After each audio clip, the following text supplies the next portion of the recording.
All right. How you doing? Just a second. Let me mute this. I know.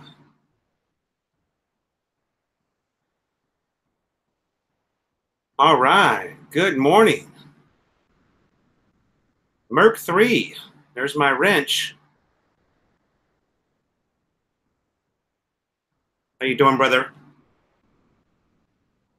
How you doing, brother?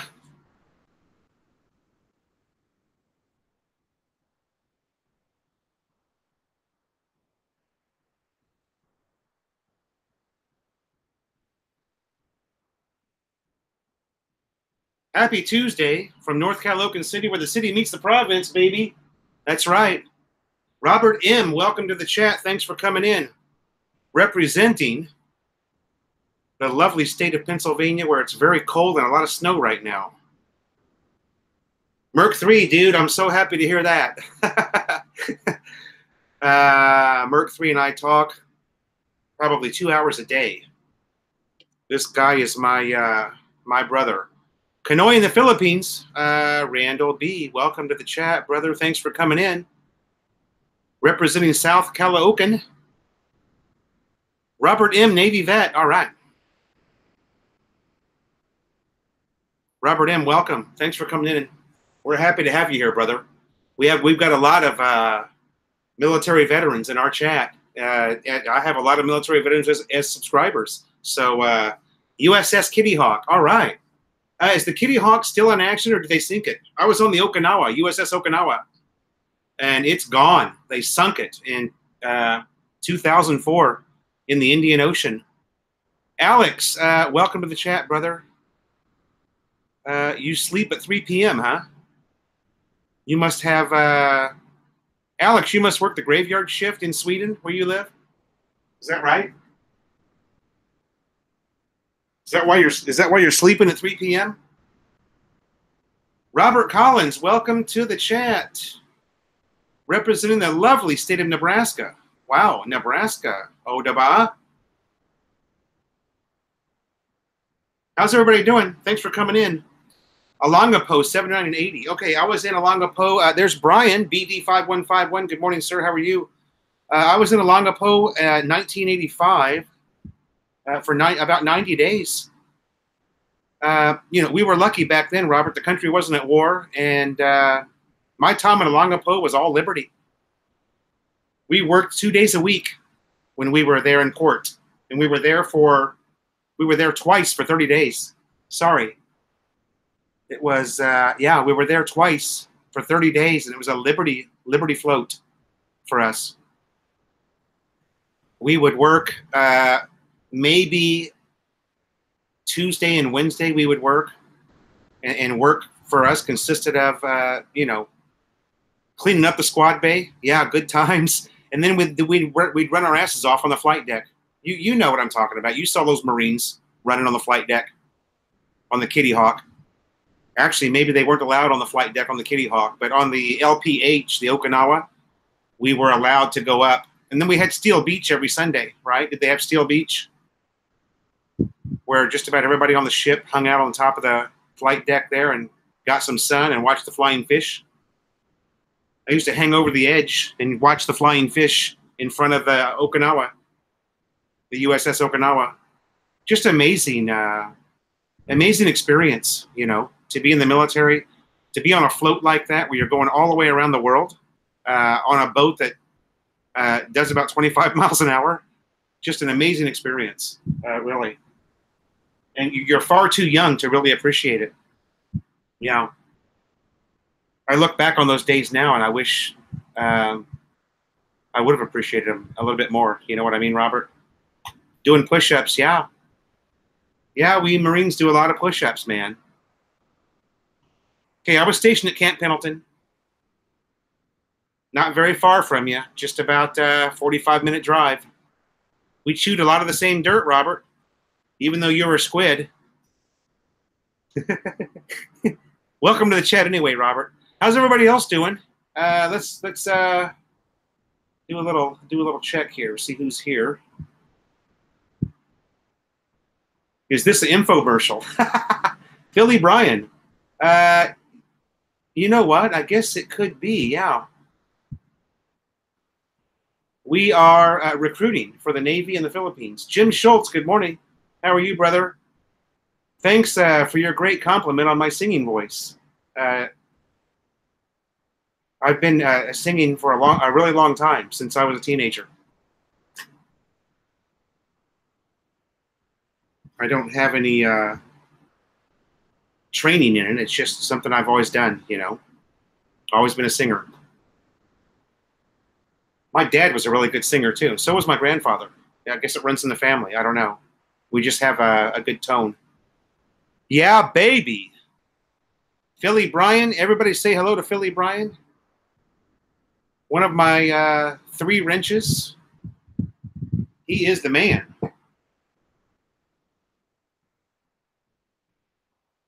Brian, I still haven't had a chance to watch that that beauty pageant video. Sometimes I hate those things. They can be so boring. But, you know, I'm going to watch it. I find the scoreboard's pool party boring. So I'm kind of a weird guy. You know what I mean? Clyde Seaside. How are you, brother? Clyde, have you ever found the shawarma in Ermita? I'm still looking. Do you like that, Clyde? How I throw that in there? That's our joke, by the way, okay? You're always going to know. You're always going to know that shawarma joke is aimed at you, brother. Everybody say hello to Clyde, representing the lovely city of Adelaide, where there is no shawarma. I don't know. Hey, Clyde, do they have troublemaker? No, I'm not trying to be a troublemaker. I just think it's funny. And by the way, Clyde, you're the one who started this whole thing. Remember? Brian By, good morning. How are you, sir? Crossroads, good morning. Thanks for coming into the chat. It's great to see you guys. Thanks for coming in today. We appreciate your time. We appreciate your time, baby. We call them euros. Ah. But isn't it spelled with a G? G-Y-R-O-S? Because that's what we call them too in the U.S. Gyros or gyros or what do they call them in the U.S.? Can somebody help me? I'm getting a lot of comments on that video, that last video. Gyros. Yeah, that's it. But is it hero or gyro? Robert M. is leaving in 2 weeks for Cebu. Awesome, brother. Hey, why don't you look up a friend of mine? He'll be in here. Let's just wait and see. I don't know how long you can stay, Robert, but I've got a good friend that just moved to Cebu. I think he's been here about a month. So let's see if he comes in, and I'll introduce the 2 of you guys, and maybe you can hook up and have a beer. Yeah, Philly Bryan, it's gyros, yeah.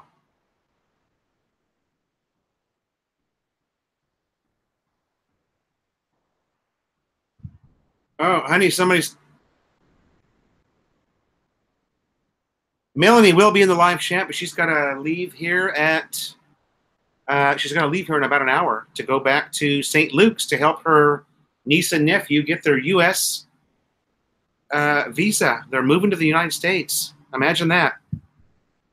The kids are, her niece and nephew are, and by the way, our niece is just unbelievably beautiful. This girl's 6'2", and she's 14. Wow. Just a complete knockout.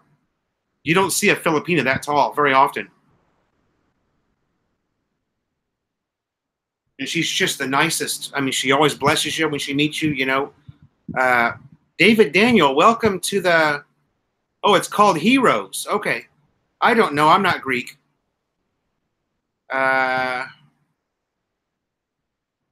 Yeah, Heroes. It's pronounced Heroes. Thanks for that, David. And by the way, Daniel, welcome to the chat. We've exchanged a few messages, I believe, on Facebook. I think. Yeah. The Facebook has really exploded.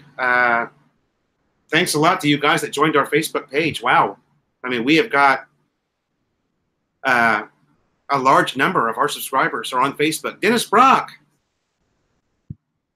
representing the lovely, lovely city of Cavite. The lovely area of Cavite, sorry. How are you, sir? Dennis Brock has a big sorry store down there.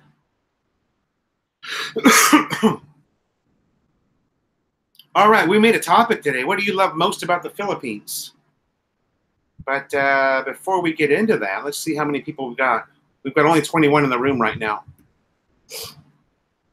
21 in the room and 6 likes. So if you get a chance, push that like button. As Rin Zero would say, smash it, baby. Smash that like button. Just like Rin Zero and Chixie.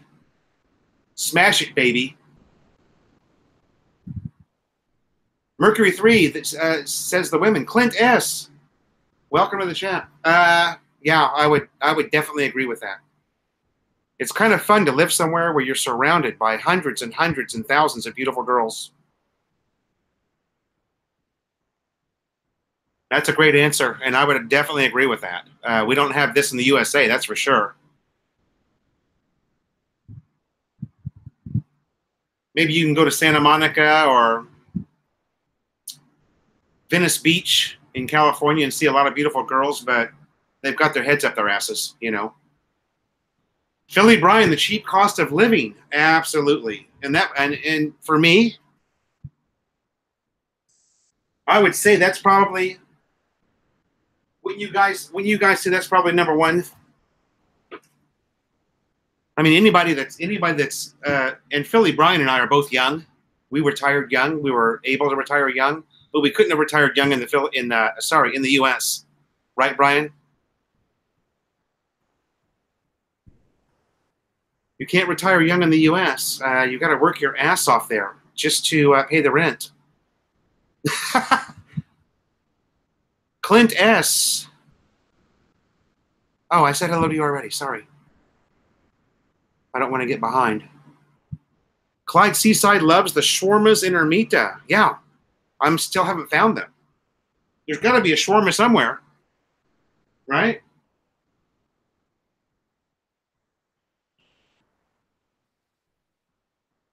A lot of sun cream, am I right?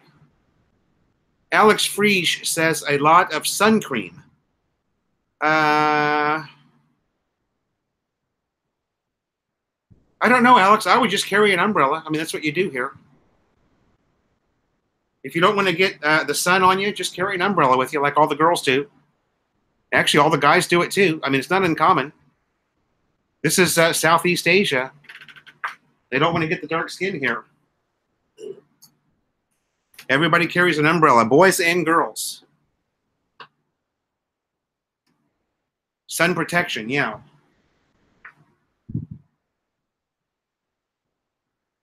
You know, Alex, most of the time, a lot of the people here will get everything done by 10 a.m. Whatever they've got to get done, they'll get done by 10 a.m. and then they don't go outside. Well, that's especially in the summertime. Edward Crandall, welcome to the chat. Kanoy in the Philippines says cheap beer. And I will concur on that. Jim Schultz, a shawarma is a gyro or hero, however you want to pronounce it, in the U.S. It's the kind of a thick tortilla wrapped around, what is it? Lamb? Can it be beef or chicken? I think it can be beef or chicken too, right? It doesn't have to be lamb meat. Mercury 3, thanks for the live chat, and my lovely wife is about to join. Oh, diba?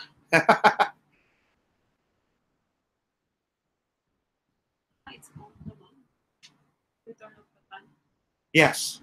I'm sorry, I just had it on there until the aircon picked up.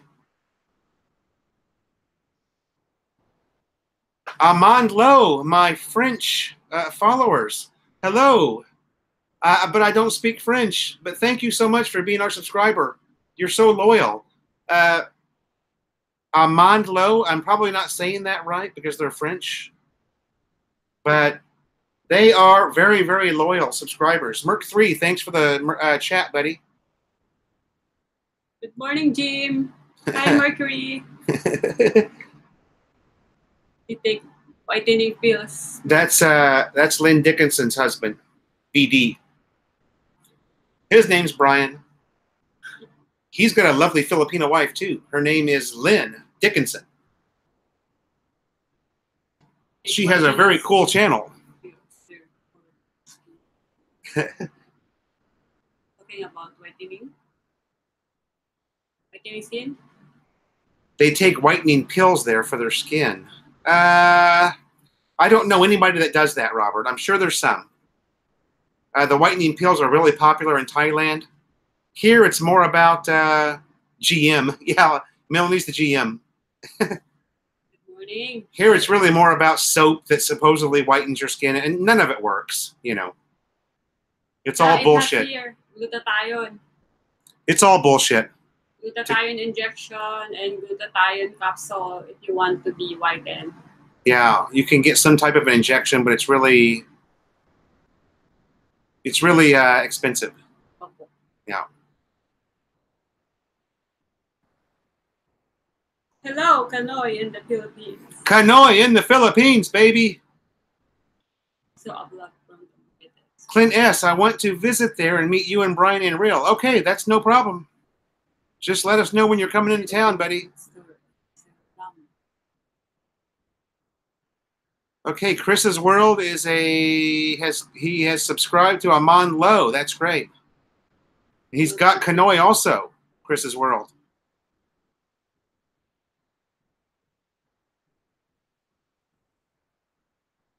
Good job, buddy. Can you rent a car in the Phils? Yes, you can rent a car here. But you're better off renting a motorbike because a car will get you nowhere. Especially if you're in Manila. Traffic, traffic, na naman. Everywhere you go, there's traffic, traffic, na naman.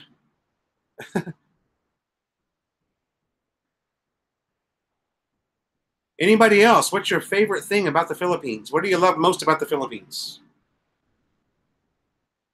Then, of course, we're going to go into what you dislike the most about the Philippines.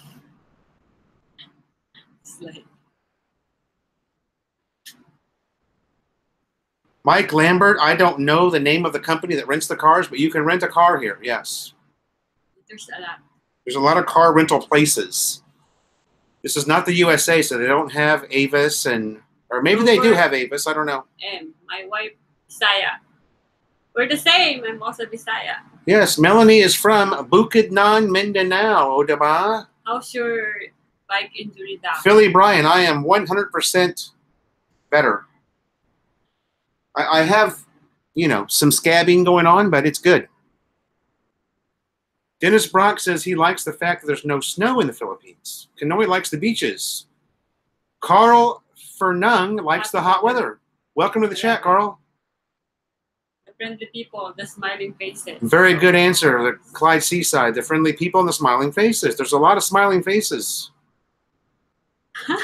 Jim Schultz said the second favorite thing is the ocean. The first is the ladies. Oh, diba? Don't rent a car there. Worst mistake ever.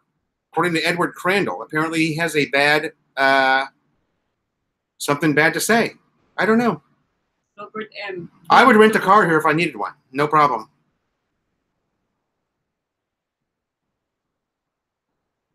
Edward, would you like to come on to the panel and tell us your rental car nightmare story? I'd love to hear it. David Daniel, welcome to the chat. Pita is gyro meat or hero meat, however you want, lamb, beef with spices, blah, blah, blah, blah. Yep. Very good. It's very good, yes. Clint S. is talking about World War II history. There's a lot of World War II history here, yeah. If you look at my video I did of the American Cemetery, in Taguig, you'll see some serious World War II history there. We, we were in that cemetery, and we did not find a head marker anywhere in that entire cemetery that wasn't 1942, 43, 44, 45. I think that entire cemetery is World War II.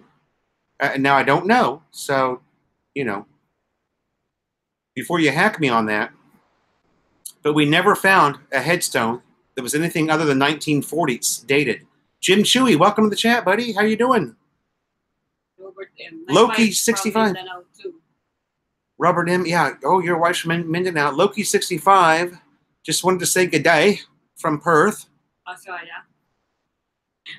Usually was on my TV and unable to add comments. But you added that comment. You watch on your TV. You can't make a comment, but you added that comment. Right on, Loki 65. Thanks for joining the chat, buddy. No on live chat. Better a cab or trike due to traffic if you are staying local. Okay. Sometimes if you're going a long way, though, it's better to have a car. If you're going to go all the way up to northern Luzon, you're better off getting a car and taking the NLEX, ST-Lex, STP-Lex, whatever it is. He's on the PC today. I got you, Loki. I gotcha. Thanks, Mark T. You enjoyed the cemetery vlog. I enjoyed making that. That was a lot of fun to make, that video. Keep up the cool videos. Jim Chewy. Daddy-o. Daddy-o. Jim Chewy, thanks for the live chat, brother. We appreciate it.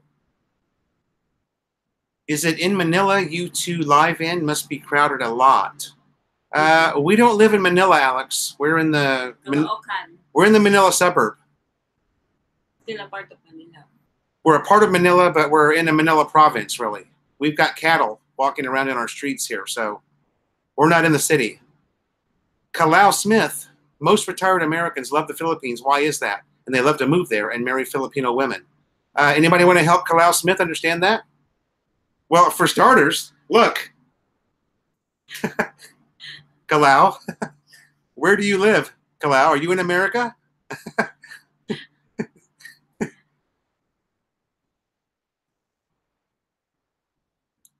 Good morning from Taguig, Joseph McAuliffe. Joseph McAuliffe. Good morning, Joseph. Thanks for joining us. Joseph was in Taguig. Wow. Marty said American women had attitudes. Really? Do they, Mark? Do American women have attitudes? I never noticed. My entire life I lived there, I never noticed that. Clint S., thank you so much. Oh, Mercury said, I agree, Mark.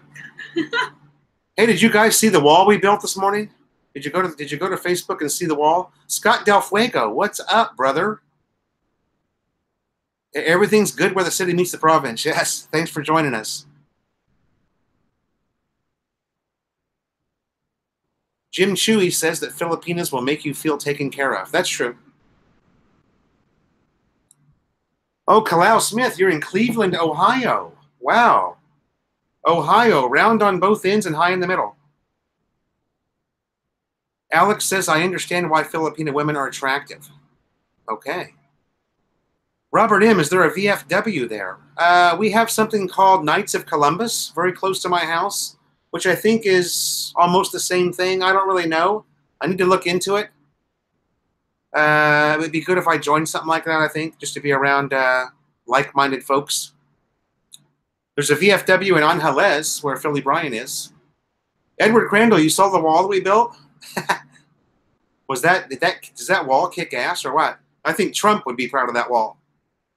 I am not in the Philippines yet, but I love my Filipino. Oh, ha? David Daniel, oh, ha? Post a pic of your Filipina, David Daniel. Merc3 says that Panay know what true love is and know how to show it. That's true.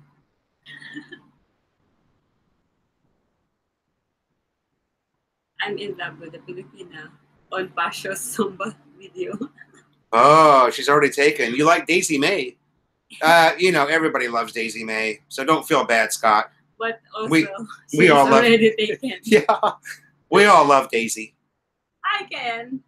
What up? What's up, guys? Good morning, Ken Unger. Welcome Yeah. to the chat, baby. Thanks for coming in. Yeah, I see Fozzie's live again. He said he wasn't going to go live on my live day, but I thought he might come and see us again. Live na naman. See if I can open up another window and see if Fozzie's still live. I thought he was going to come into our... Yeah, he's still live. Fozzie's actually the king of live, isn't he? Wouldn't you say? Warren H. Welcome to the chat, brother. Thanks for coming in. Great to see you here. Not Daisy Dow. That's my ghost girl. Yikes. You're in love with a Filipina on Fazio Zumba vids. Oh. But it's not Daisy. I thought you were talking about Daisy, because everybody loves Daisy. How could you not? David Daniel says, your lady is in San Jose City. Oh. On May 1st this year now. San Jose City. Where's San Jose City? Let's Google that. Just so I'm right in there with you, brother. San Jose City. Do you know where that's at, Haniko? No. I just know San Jose del Monte. San Jose City. Ah, Nueva Ecija. Nueva Ecija. Ecija, Nueva Ecija. San Jose City is right in the middle of Luzon. Okay. Next on Tarlac. Just north of Cabanatuan City. Corona. Yeah, we were just up there. We were in Harona on Sunday. Diba? Yeah, you're right in the center of Luzon there. Right next to some big giant lake. What is that lake? Oh, Pantabangan. Pantabangan Lake. Wow, that looks pretty cool. Very nice. San Jose City. Well, congratulations, David. That looks like a really cool place. Warren H., thanks for the super chat. Buddy, great to see you here. And I hope everything's going good with you, Warren. Carl Fernung says that his wife is from Occidental Mindoro. I love Mindoro. San Jose, Occidental Mindoro. We love the island of Mindoro. It's more province there. Oh, my God. It's beautiful there. Just really bad internet most of the time. We're in Puerto Galera and next that on Mindoro, so it's more province. Yeah. That's where you can experience like the jeepney is waiting for the passengers. Yeah. But the passengers just trying to put makeup first and we're just waiting there. Oh, my God. I know. Yeah. Come a little bit closer. Mindoro. There you go. That is one very expensive pick handle you have.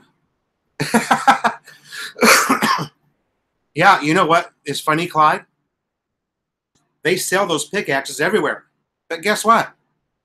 They don't sell the handle. Oh, they never thought of that. So you have to find a tree and whack off just the right size, and you can make a decent handle with it. But yeah, that's actually a true story. They sell the pickaxe heads everywhere, but nobody has the handles. I guess they just never thought to order them. Just get the handle from our mango tree. Yeah, we had a really nice arm coming off that mango tree. Puerto Galera, yeah, Puerto Galera is awesome. Alex says he's going to Davao City, another very nice place. Duterte used to be the mayor there, or governor, or whatever it is. Joe San Agustin, I'm new to your channel. Love watching your videos. Very entertaining and informative. Retiring from the military and planning on moving to the PI soon. You're from Guam. Oh, wife is from Angeles City. Very nice. I've always wanted to visit Guam. I think Guam might be one of our visa runs that we do. Because I'm going to stay on the Balikbayan visa as long as I can. It's free. It's free, Nanaman. Whenever you get something free, you take it. I had to sell the kit. So I had to sell the kit. Okay, that's a joke between Merc 3 and Warren. I can nick your wife's sewing kit. I would sew the halves together. Oh, we missed something there. That's okay. Yeah, Pantambangan Lake, David. Looks pretty big. Looks pretty awesome. I bet it's beautiful there. Probably some good fishing too, right? But I think he's on Indoro. Oh, that was the other guy. This is David Daniel. He's in Guam. His wife is from. Oh no, sorry. He's the one that said he was up there by. San Jose City. Yeah, not far from where we were at. Look at that. That's pretty cool. Maybe we can go there lang on Pantabangan. Right in the middle of nothing. Of course, that.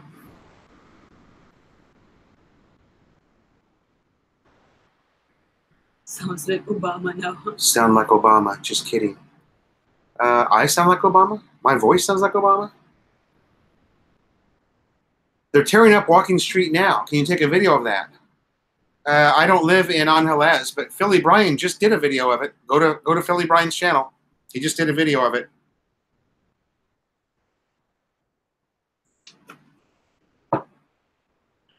At the rate they were working there,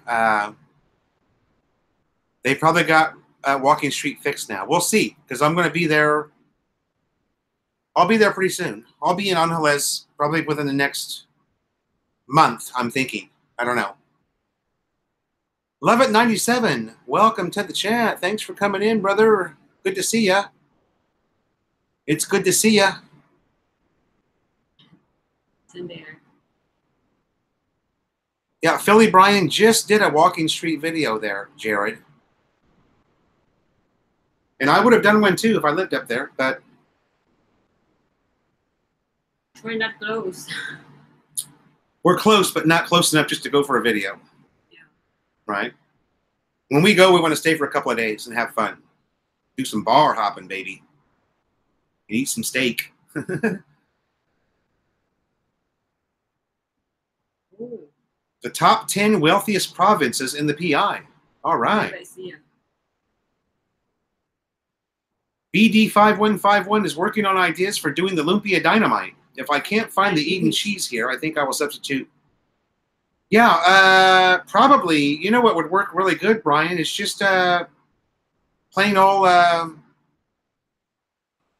I've been away from the U.S. for so long, I forgot what the cheese is there that's so popular. It's been around for years and years. It comes in the big brick and it's soft. That's the cheese I would use because it melts the easiest. What's that cheese called? Somebody help me out. Matt Hammer, what up?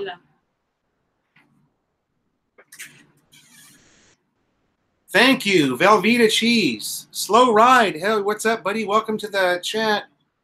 Velveeta cheese. My God, how could I forget that? A national institute in the United States is Velveeta cheese. You know what I loved about that Velveeta cheese is you could make your own nachos, and it melts. Well, mozzarella cheese, David, is really more for a pizza or Italian food. Velveeta cheese is a really strong yellow, super cheesy cheese. Countdown Traveler, welcome to the chat. Thanks for coming in, brother. Jared Martin says, I want to retire in the Philippines. Is $1,000 a month okay? Yeah, you can definitely live here on $1,000 a month. We spend sometimes less than $1,000 a month, Jared, and we've got 2 kids in private school, so. Oh, yeah, Brian, that cheese is for fondue. Yeah, of course. Well, I would love to have a brick of Velveeta cheese. Man, that stuff was good. Wow. Maybe I can get somebody to bring some from the U.S. Jack Thompson, welcome to the chat. Dennis Adam, welcome to the chat. Great for macaroni, yes. Nuet Drew Edwards, welcome to the chat. Thanks for coming in, brother. Good to see ya. David Daniel, cheese whiz in a brick equals Velveeta. I would say it's probably the same, yeah. It's probably the same company, everything. I don't really know, but that's a great comment. At Jack Thompson, you look naked without the hardware. Jack Thompson looks naked without the hardware. I missed a joke there. That must be a joke between you guys. Michael Fazio sent you. Thanks for coming in, Jack. Yeah, the rabbi's probably going to come. We should probably be ready when he comes. Let's get our safety gear out there. Rabbi's coming in. I will be over there in about 5 months. Carl says he's going to be here in 5 months. Okay. Where is it? Yeah. Nick's Love. Oh, Nick's Love is our neighbor here in the extension. Talaga. Wow. Thanks for coming in. You could have come over here and looked through our window and been a part of the live chat, huh? How's that? Thanks for joining us, Nick's Love. Our neighbor here in the extension. Wow. That's picture. Make sure you, well, she has a, make sure you say hi to me when I'm out and about, okay? Nick's Love. Hello, I'm your neighbor here on the extension. I think I met her. Robert M. Likes Velveeta cheese on nachos. And Slow Ride says that Velveeta's tough. Tough cheese. Or tough stuff. Yes, bring some Velveeta cheese. That would be awesome. That's one thing I don't think I've ever seen here. Velveeta cheese. I bet they've got it somewhere, though. Maybe Landmark grocery store? Or maybe SNR. I haven't even seen it at SNR. No. I just remember growing up as a kid. Yeah, Nick's Love, you're the neighbor, our neighbor in extension.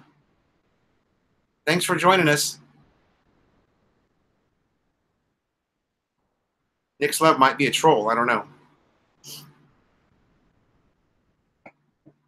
Thanks for joining us, Nick's Love. We saw that. Sometimes does. Velveeta mac and cheese. Yeah, I just want the brick, man. I want that brick of cheese. Because I would, you know, in a skillet, you melt a little bit of butter, or not a skillet, but a saucepan. You melt a little bit of butter in there, and you cut that Velveeta cheese up into small squares on a low flame, and you can make the most awesome cheese sauce. Oh my God. Ay nako. Alex asking, would you want to meet and have a good time when I arrive in Manila? Well, we'll see about that, Alex. Let's not move too fast there, buddy, okay? Michael Fazio, the Rabbi Jew Barker is in the house, baby. Michael, you want to come on? I'll post the link. Just give me a thumbs up if you want to come on. We're ready for you, baby. Although this thing's wet still because I was digging a trench in the backyard. I've logged it for you, just so you know. I got really sweaty. Swinging a pickaxe, baby. Doing a real man's day's work. That's right. All right. Fozzie's gonna come in. Here it comes. I'm gonna put the link up. Please do not click on the link and come in unless I've invited you. All right. Somebody did that last time. That was kind of weird. Wait long, Po, for a while.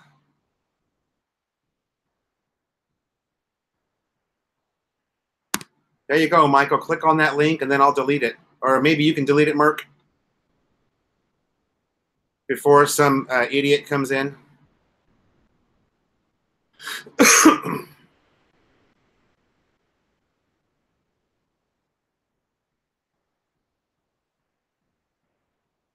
Nick's Love says, Oppo, he. Randy Saul, Marshall Islands, welcome to the chat, brother. Thanks for coming in. Nice to see you here. Can you teach how to make a pickaxe? Michael can teach you how to make a pickaxe. There he is. Hello, Philo. How you doing, brother? I'm doing well. Okay. Randy Saul, Marshall Islands, welcome to the chat, brother. Thanks for coming in. Nice to see you here. Can you teach how to make a pickaxe? Okay, just teach how to make a pickaxe. Oh, there he is. I'm here. Hello, Philo. Wow.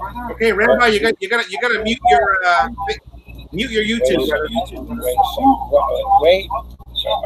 How do I shut the volume up here? Just mute it.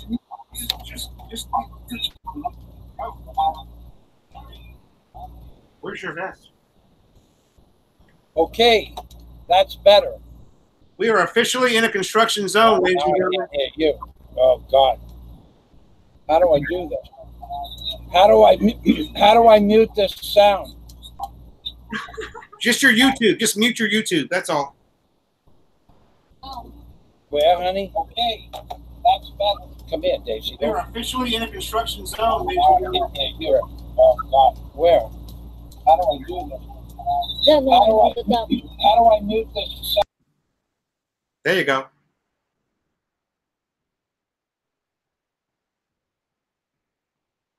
You keep the no. You keep you want to mute your YouTube, not the Google Hangout. Okay. Somebody type that for him. I'll do it. Mute the YouTube only.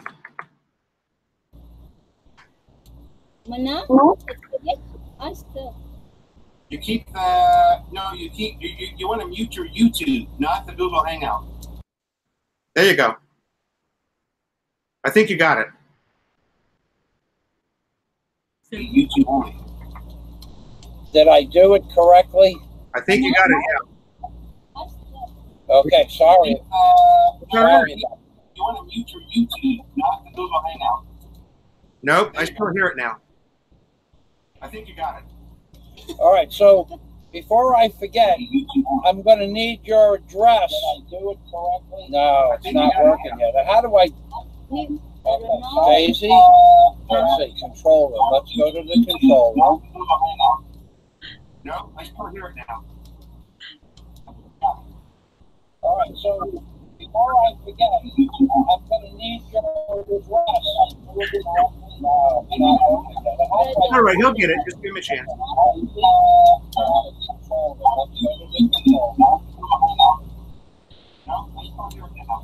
Go to the YouTube window and just mute. Just mute your YouTube window. That's all you're going to do. Where was the YouTube window? All right, he'll get it. Just give him a chance.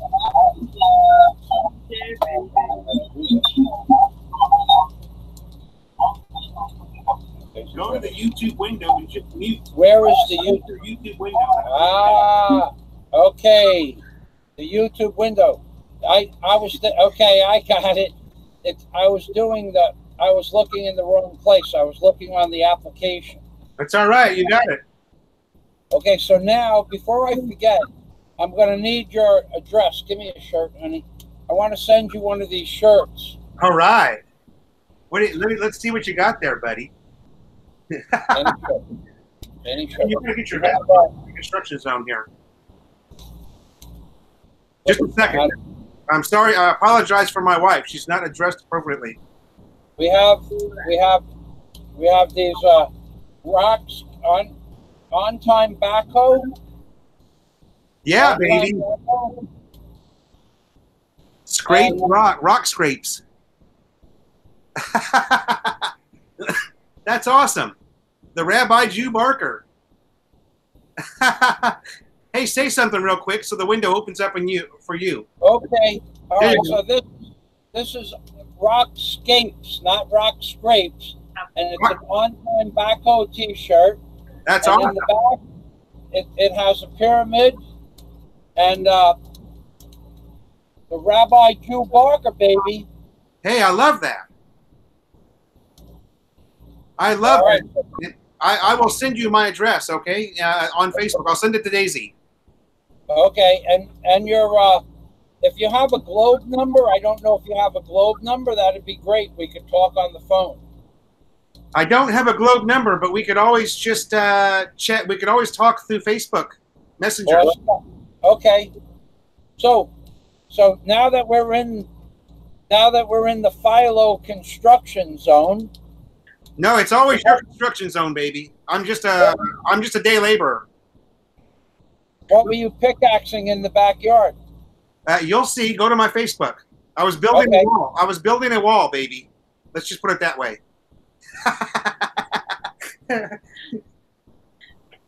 Fed up. Welcome to the chat. CJ Sickles, welcome to the chat. Sorry, I'm getting a little bit behind here, Rabbi. I don't know about the rest of you, but I sort of think this is funny. The tech crap is kicking Fazio in the butt today. He got it. You guys are lucky men, two beautiful women. That's true. Expat Pepper, Prepper, thanks for coming to the chat. I think a lot of you guys came over from the Fozzie channel. Me. No, it's not me. I don't remember. Fed Up, thanks for joining the chat. We're happy to see you here, buddy. Fed Up is a longtime subscriber to our channel. CJ Sickles saw the construction of the wall on Facebook. Yeah, we did that this morning. I sweat my ass off, too. This thing is still... I wore this for the rabbi, and I vlogged it, because I thought it would be really funny. Because, you know, I was out there doing a real man's day's work.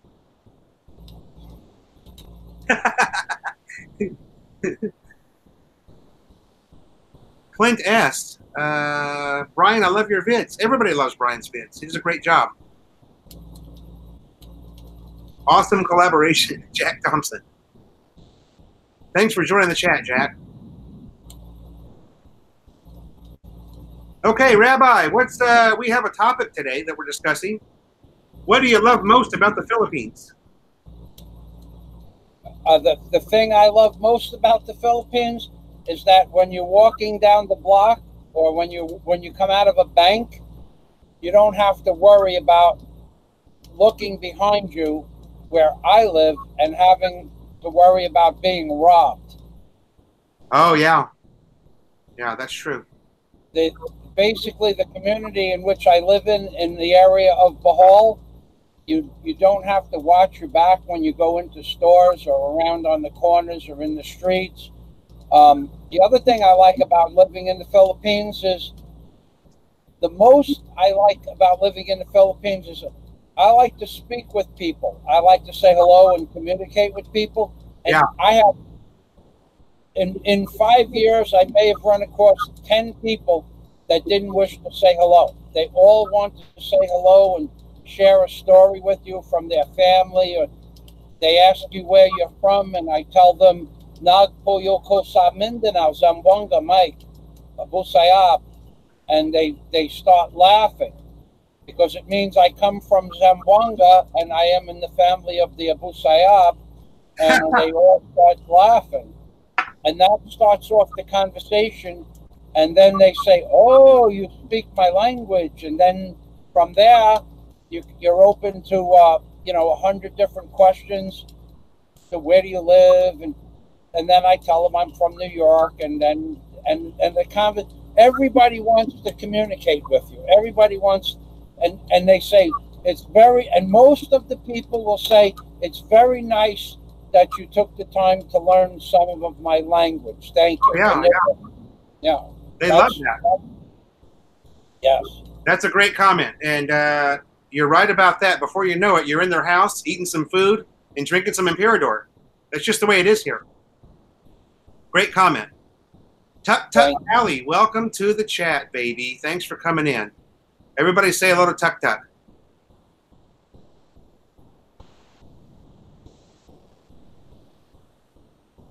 You are 100% right, Mr. Fazio. The people are super, super friendly here. Dennis Adam, welcome to the chat. We've got some people that have come in. Cheap balut. Tuck Duck Kelly likes the cheap balut. And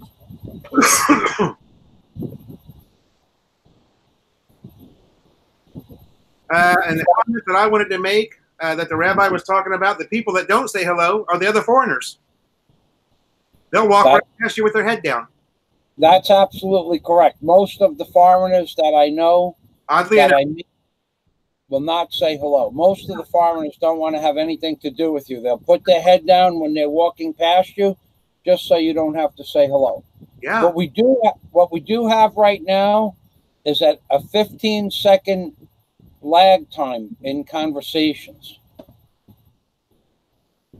Oh, well, if you, Rabbi, if you open up the Google Hangouts window, then you'll be live with me. Don't watch the YouTube. Watch the other one. All right. How do I do that? You know the link that you clicked? You want to watch that window because it's live. And then you're right, though. The YouTube does have a delay. I don't know if there's a delay in there because they want to edit something. I don't know. I've seen some pretty raw Google Hangouts, so I'm not sure If you just open the Google Hangout window, you'll see you and me live Daisy, come over here, please. with no delay. Where is the Google Hangout window? The one. It's Say that. the link that you clicked on. Okay, how is that? Open that window, the link that you clicked on.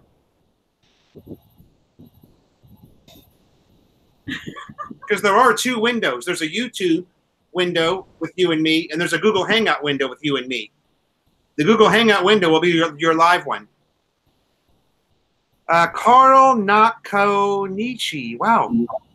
Carl Nakonichi? Welcome to the chat. Thanks for coming in. If I ruined your name, I'm so sorry. That's a hard name. Nakonichi, I think. Carl. Anyway, you're in Cavite, Navarro province. Welcome to the chat. Thanks for coming in. Brian Hatcher, right on, baby. Show us your flares. Are you doing construction on the 405? Hey, Brian, thanks for coming in, buddy. I haven't seen you for a while. And congratulations on your new Filipina find. She sounds fantastic. Can't wait to meet her.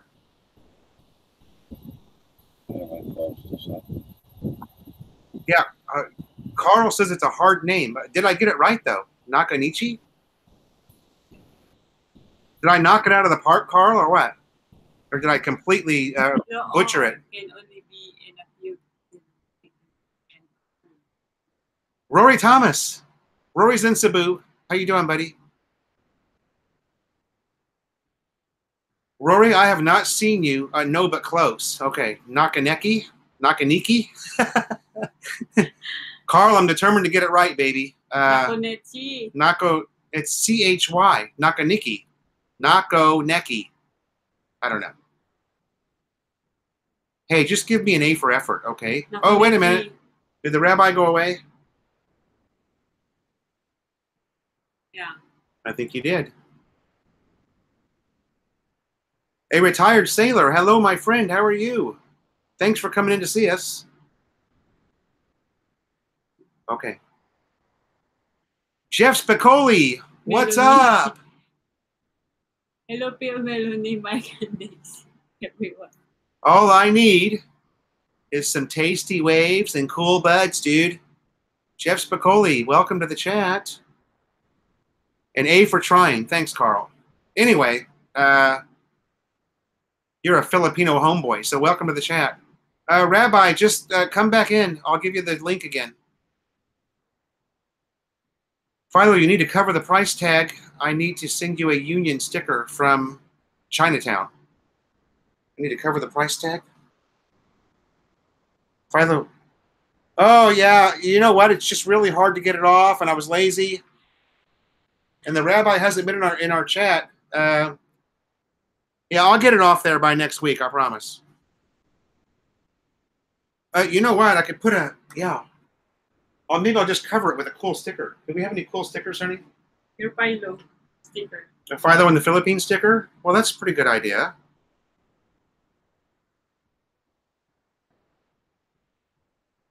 I'm Calbo. Rory says, Strike Kai. Hey, dude. I love your videos. Thanks for coming in, Strike. We're happy to see you here. Rabbi, hold on a second. Let me give you the link again.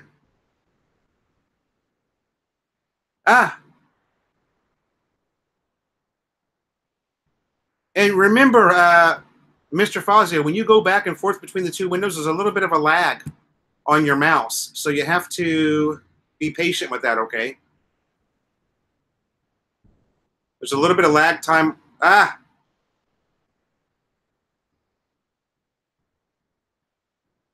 Now the damn link won't copy and paste. Here we go. I got it. Just give me a second. I'll post it again. 10,000 pesos a month is a good budget. Good budget for what? That's $200. It's a good budget for what? For foods. You can't live here on 10,000 pesos a month. There you go, Rabbi. There's the link. You're going to get pulled over by the California Highway Patrol with that price tag. You're out of refs. Oh, okay. I get it now. Sorry, you guys. I'm a little bit slow today. Rory says, Rory Thomas has been looking around for a bigger, safer, cheaper place. Had some squatter kids chasing my son and a dog. 2 attempted break-ins. Wow. And you're in Cebu. Wow. Murray, welcome to the chat. Murray wants me to wear the construction hat, I believe, backwards. Okay. I can do that if you send me a super chat. Choklan. 10,000 pesos is a good budget for beer. Yeah, I agree. There we go. If you send me a super chat. Choklan. 10,000 pesos is a good budget for beer. Yeah, I agree. There we go. If you send me a super chat. Choklan. Yeah. 10,000 pesos is a good budget for beer. Yeah, I agree. There we go. Doesn't look right backwards. Looks retarded backwards. So we're going to wear it the right way. All righty. We are back. I think we have it correct now. Warren H. says that squatters are scum. No comment. I've got a lot of Filipino subscribers. I would never say something like that. Jay Mees, welcome to the chat. And Jay Mees says that his friend will get $400,000 after selling his home. Will that be enough to retire in the PI? He is 40 years old, no kids, and never married. There's no way to tell, Jay Mees, if $400,000, if you're talking USD, there's no way to tell if it's going to be enough. I have no idea who your friend is, what type of lifestyle he wants to live. There's no way to tell. I wouldn't come here without some type of income, that's for sure. Are you asking me, will $400,000 get him to Social Security, which is the age of 62? I've got no way of telling you that. Okay. Can you hear me? Yeah, we got you, Rabbi. Oh, okay. Loud and clear, baby. All right. Well, you know, I will try to answer that question about the 400,000. Yeah. Okay, so if you wanted to get a decent apartment, you're going to have to figure $400 a month minimum, you know. And so that's just say with the electric, $5,000 a year for that alone. So 20 years till his retirement, that's $100,000 of that money chewed up. And now you're going to have to, you can't live here for less than $1,000 a month for one person. You just can't do it. You can exist, but if you have a girlfriend, I'm thinking, I know what I spent the first 5 years I was here. I went through close to 80,000 American dollars. And so that's $15,000 a year. And I lived comfortably for that. I did vacations, that's good food. That was a beautiful, beautiful hotel I lived in Cebu for 3 months at $1,000 a month, but that was with food, breakfast. But in Bohol, a decent place is going to cost you $400 a month, and that's a secure, guarded community. And so I'm thinking $15,000 a year, and he's got 20 years. He's going to burn up $300,000. But I don't drink in bars, and I don't gamble, and I don't spend money on lotto or anything like that. I just eat good, and I cook my own meals. 90% of the meals that I make, I cook myself. Daisy. So now with Daisy, $15,000 a year, and we cook our own meals, is a reasonable amount of money if you have a simple lifestyle like I have. Well, of course, you know by now I live in a shack. So living in a shack is at a major discount. Yeah, that's true. You know, now that so $15,000 a year would be minimum for 2 people. And that's if you cook your own meals and you don't drink alcohol. That's my answer. Right. And I do concur. That is absolutely correct. Oh, Daisy's sending me a text. What's going on there?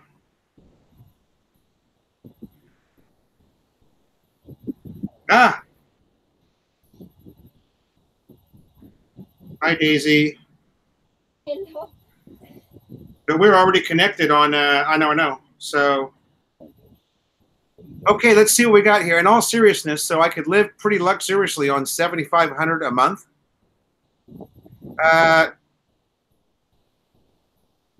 Scott Del Fuego, I've got no idea what you're talking about. If you're talking about 7,500 USD, why even come to the Philippines if you've got that much money? Just stay in the West, man. Come here for vacation. What would be the point? People come here because it's cheap. They don't come here because they're wealthy. Roy Thomas says, what's going on with the Village People? I have no idea. I do not watch the Village People, but I do know now, because of the Rabbi Jew Barker, that is a YouTube channel. I do not watch Village People. I'm sorry. I'm just too busy. I've got too much to do. Rory Thomas says he lives very comfortable on 3,000 USD a month. Yeah, I'm sure you do. We live very comfortable on about 1,200 USD a month. Family of 4, kids in private school.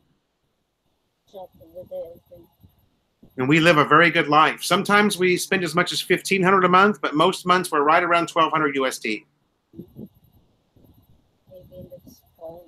The best hard hats. Roy Thomas says, what's going on with the construction theme? Hard hats and orange vests. I must have missed something. Jay Mees, maybe you don't know the rabbi. I don't know. We think it's funny. A lot of people might not. Once you're fully retired in the U.S., you should never have to file taxes anymore in the U.S. That's not true, retired sailor. Your pension comes from the United States, so you are still obligated to pay federal tax on that. Right here. Here, get me on that. Any money that you make is still taxable in the USA. You are a resident or a citizen of the United States living in the Philippines.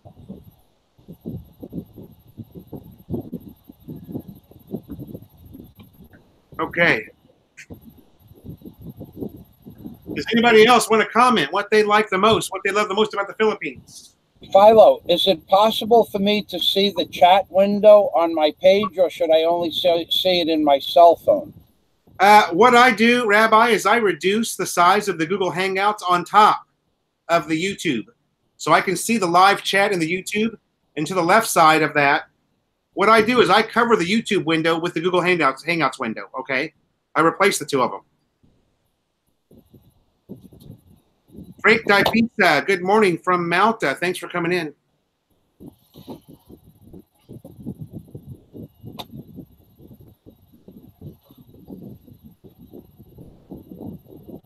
Or a lot of people, like Tom and Ruth, they use their cell phone. They watch the chat on their cell phone.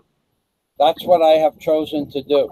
Yeah, and that works great too. Tom and Ruth, they do that every time. And that works easier for them because they don't have to sometimes on YouTube, the chat glitches and it jumps. It flashes and then it jumps. Philly Bryan can tell you that. And then you get lost. You have to scroll up. You lose your place.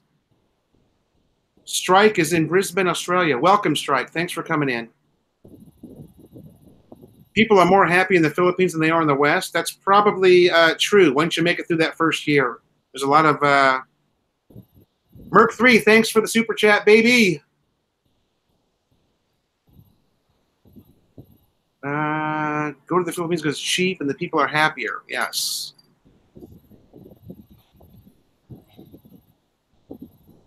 Personally, my personal opinion about why I moved to the Philippines, I moved to the Philippines for 2 specific reasons.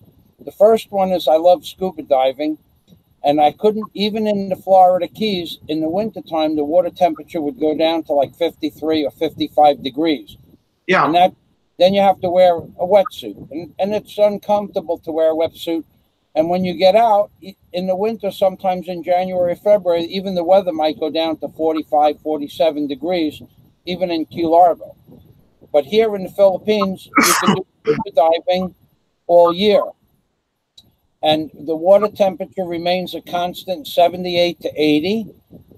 And that was my primary reason, because I like to spend a few hours a day in the water. My secondary reason was economics. I had enough money in the bank to last here for X amount of years.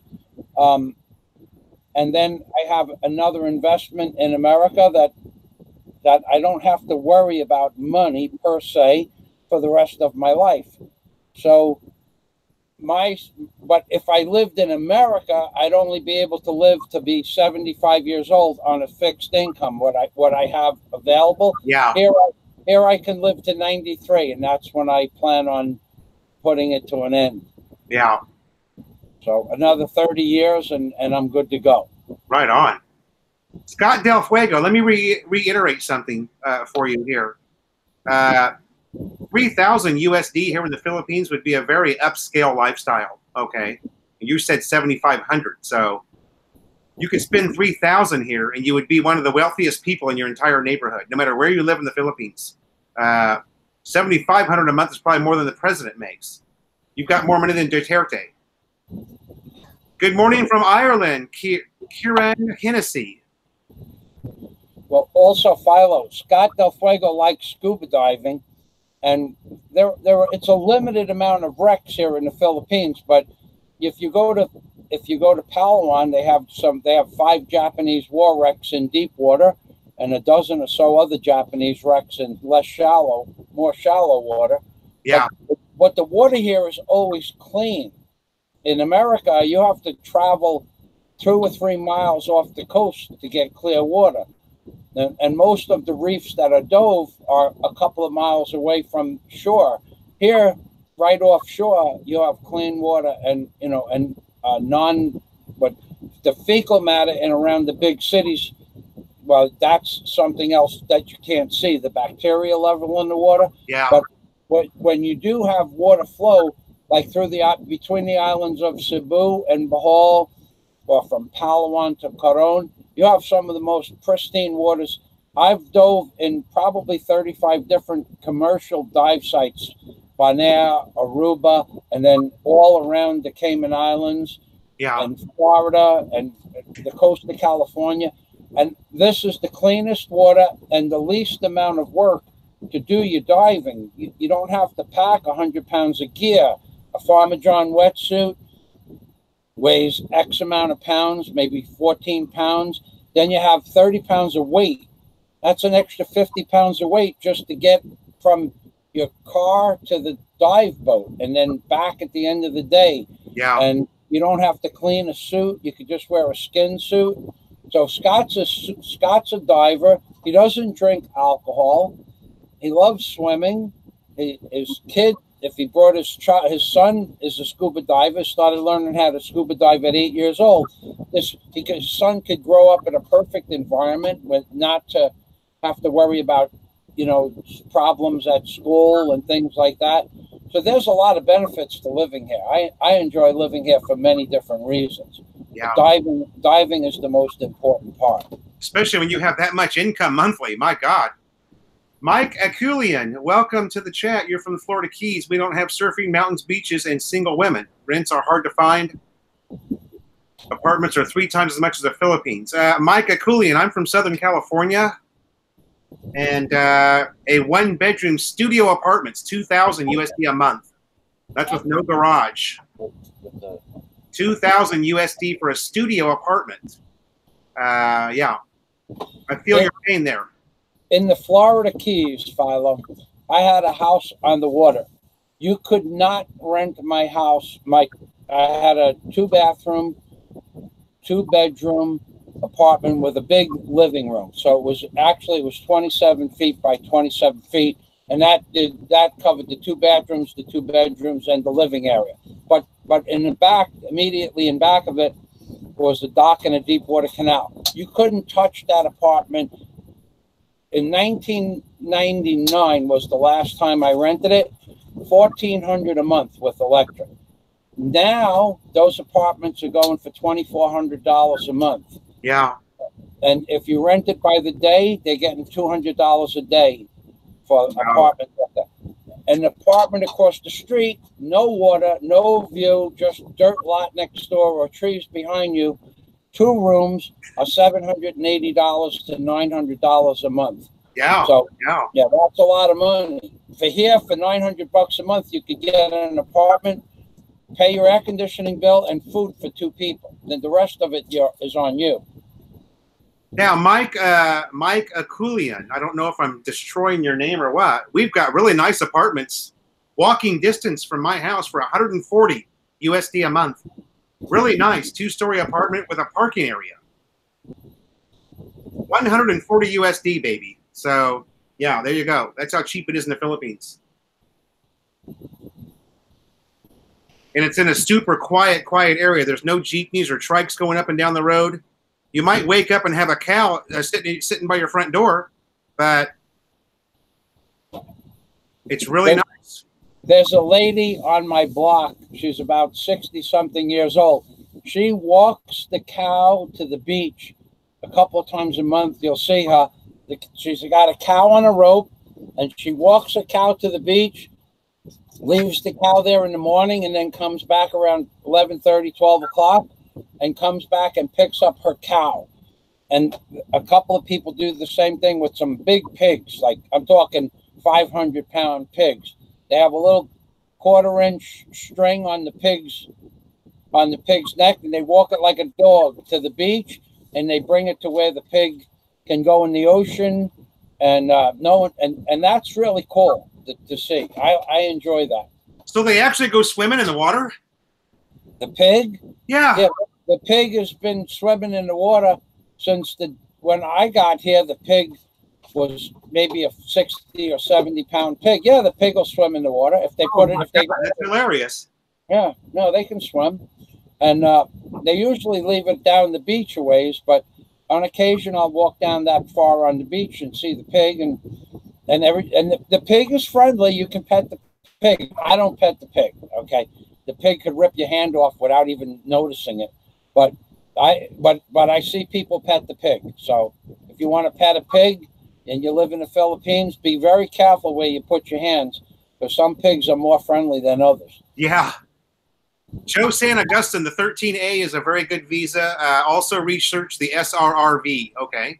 13A or SRRV. Roy Thomas, we got the roof fixed. Thanks, buddy. Strike, I see no foreigners at all where I live. I live in an area where there's no foreigners. I am the only one. I've seen 3 in 1 year. 3 other foreigners besides myself in 1 year. Only one of those, or no, 2 of those 3, I had a conversation with. Welcome, Joe San Agustin from Abilene, Texas. Thanks for your question. 13A or SRRV, okay? Those are your 2 options. Or you can do a Balikbayan. You're going to get 1 year free when you come in here, okay? Remember that. When you move to the Philippines with your Filipino wife, you're going to get 1 year for free. You'll have nothing to worry about. That's automatic. They just give it to you when you come into immigration. Go to the window with your wife. Have your marriage certificate with you. Mike Akulian, I can tell you're from Southern California, so used to saying Armenian names, you say it perfectly. Oh, I just got lucky.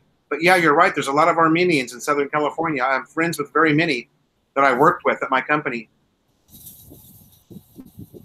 Too many people get it right. Thanks. Air Force retired, $1,500 a month. Yeah, that's going to be my pension too.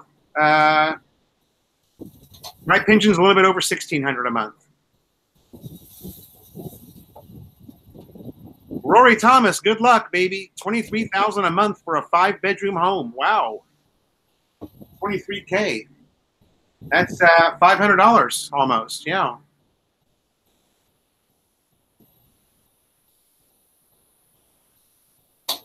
Strike says, I'll be there next week in Davao for 1 month. I've heard Davao is a lovely city to visit. I've never been there myself.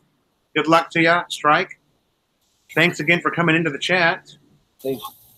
We are 59 watching. Wow, that's fantastic. The Green Restaurant, still good. 59 watching and 38 thumbs up. In Davao City. Yeah, baby. Green. Oh, been great. Yeah. Still good? Yeah. So, Mike, I have something to tell Mike if he goes to Davao City. Okay.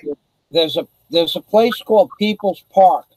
It used to have, if you're looking on the map, it may show you that there are statues and of pirates and Cinderella and different types of animals and large octopus. those are no longer in People's Park. So if you're going there to take pictures, because it was a major tourist attraction, they're gone. They removed every statue and everything that had to do with statues. But if you do go there just to enjoy the park, you cannot bring cigarettes into the park or a knife or anything like that. But on the very end of the park is a restaurant called the Green Buffet. Green, the Green Buffet. I think the buffet is 200 pesos now. 200 pesos now, and it's probably the best buffet that I've ever eaten in.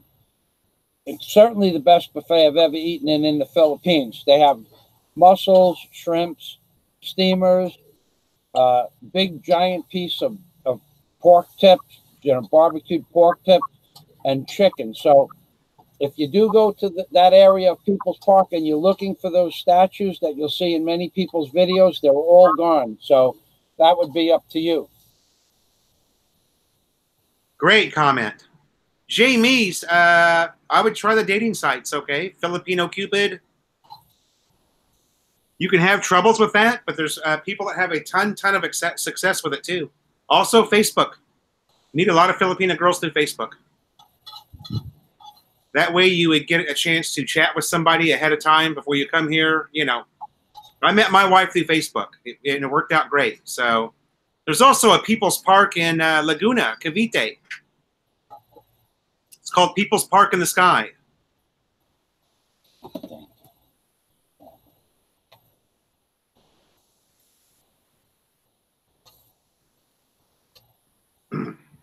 Yeah, Mike Akulian.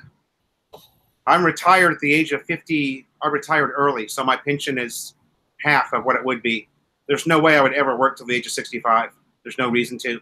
Not when you can live here in the Philippines. I was lucky enough to invest in a 401k account that's really fat, and I just don't have to worry about anything. You know, at 62, I'll apply for Social Security. Manuel Kamomahat, how are you? No winter weather. Yeah, you're always talking about the weather. Don't worry about anything. No. Welcome, Manuel.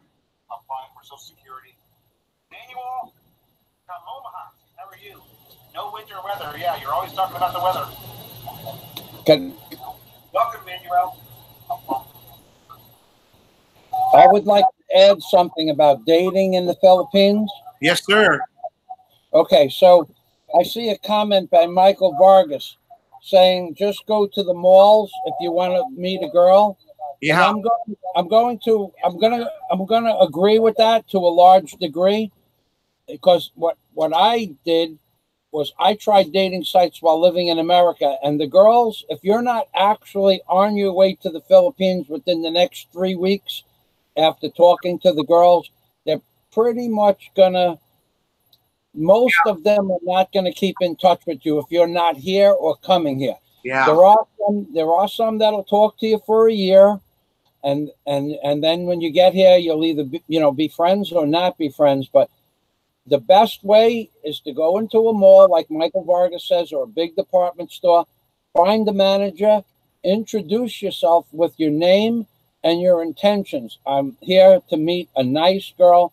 Me personally, I don't drink or do drugs, so I would say I don't drink and don't do drugs. I want a girl that doesn't drink and doesn't do drugs, period. And then you say what age group you'd like to have the girl come to meet you, and then you can and then ask them if they have children and how many, and they'll be honest with you, and they'll introduce you to people that they know from their family or their friends group, and even maybe the girls may even work in the same store or the same building. So that would be a better way to meet people, and it's certainly faster than talking to somebody for 10 days. Because when you get to the Philippines, there's hundreds of different islands. And to get from one island to the other could take 6 hours, could take a day. Okay? Most of the boat rides are an hour to 2 hours, then an hour traveling to the boat, an hour traveling to the girl's house, and you're spending a day to go traveling, and if you think they're going to come and meet you, most of the girls don't have the money to meet you, so you may want to send them money if you talk to them for a while. But the simplest thing is to just meet the girls in the stores. You go to the vegetable market, you say, who's single? I'm looking for a girl, but I want a long-term relationship. Or if you want a short-term relationship and you want to throw that out there, people will introduce you to their friends. That's my advice. And that is very true. If the girl if you don't have a ticket, if you don't have a plane ticket, and you're on a dating site, most of the girls don't want anything to do with you. They want to talk to guys who are on their way there. That's 100% true. I agree with that. I've got a lot of friends that use the dating sites, just to meet girls, and they go on about a month before the trip, and they just kill it. They get so many phone numbers, and it's just another way to do it. Kieran Hennessy says, I met my girlfriend online on a dating site, and I fell ill and couldn't go there for 7 years, and she waited for me. Wow. That must have been some illness. My goodness. 7 years. Micah Coolian says that church is a good place to meet Christian women. I would agree with that. That's great advice. Girl Rock says, is this dating advice? Not really. We're just talking. Just having a conversation. We are not experts at dating Filipinas, but we have been through it. You're never an expert at anything here in the Philippines. Countdown Traveler says, I will be at Alona Beach in April 1st. April 1 for the road. Frank Difisa, I have a house in Medela, Carino, Philippines. Can I live good with 1,200 euros a month? Frank, I don't really know the answer to that question. I live good on 1,200 USD a month. I don't know what you're after there. Philo. If you want to have a Western lifestyle, Frank, here in the Philippines, it will cost you more than it costs you in your home country. You want to live a very simple life, 1,200 euros is probably going to do it for you, yeah. Philly Bryan says, be careful when you're chatting online. Sometimes the ladyboys will fool you. You can be fooled by a ladyboy, yes. We know somebody, Philly Bryan, that was fooled by a ladyboy, right? You and I have a mutual buddy.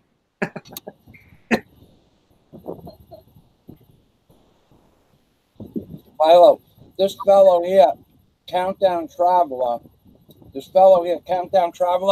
when he said one for the road in Alona Beach, that's the name of a bar and a small hotel area behind the bar. It's a nice bar. It's where all the foreigners meet. That's why he said one for the road. Aha. I've been in there. I videotaped some weddings in there for the mayor of Panglao. Did the officiation ceremony. They married my friend Ken and his wife about 4 years ago. It's a really nice foreigners bar. If you're going to go to that, you either go to one for the road or on the beach. Is there's another one. What's the name of Glenn's bar? The Bird Watcher. There's a Bird Watcher bar on the beach, and he's from Australia. And I'm not sure where the people are that own one for the road. But the two best foreigner bars for Caucasian Americans are one for the road and Bird Watcher bar on the beach. And that's just a short walk, 10-minute walking distance away. That's my, if you want to be with foreigners and drink among foreigners and chit-chat among foreigners, those are the two only places really left on the in the Alona Beach area. That's what I have to say about that. I have a tendency to go into the Filipino bars and drink. Tom and Ruth, hello, hello, hello, hello. Welcome to the chat. I can't say 3 hellos because that's Tom's. I do 4. Thanks for coming. Hello, Tom and Ruth. Hello. Thanks for coming on, Tom and Ruth. If you'd like to join the panel, just let me know. I can post the link. You guys can come on with us. We're talking about what we love most about the Philippines today. And then we're probably going to also go into maybe the second half of the chat. We'll go into what we don't like about the Philippines. Tom and Ruth, if you want to come on, I'll post the link. Just give me a yay or a nay because we have to post it and then delete it very quickly before somebody comes in that we don't want here.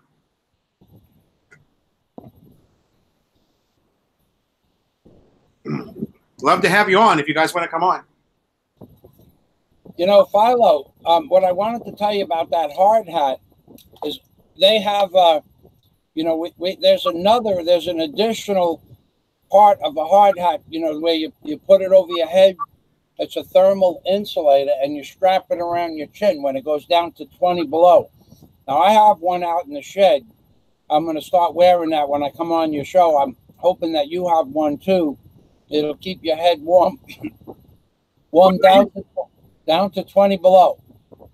Oh, really? Wow. Yeah. It's like a Barma hat, a Barma helmet. Yeah. Barma helmet. Yeah. So if we both had one of those, and you could turn up the air conditioner and kick ass. Yeah, we'd be outside in the cold construction workers. Well, I'm hoping here pretty soon. We have already called PLDT to upgrade our internet, and they're going to give us a brand new cable modem, which will extend our Wi. And they have these things called Wi-Fi extenders. They give you 3 of them to place in the house. So I'll be able to start doing my live chat out there in the videoke room in my backyard. It'll be a lot nicer, you know.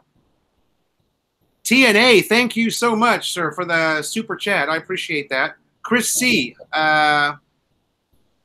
Says there's so many beautiful sales ladies in the mall. Chris C., there are beautiful ladies everywhere you go in the Philippines, baby.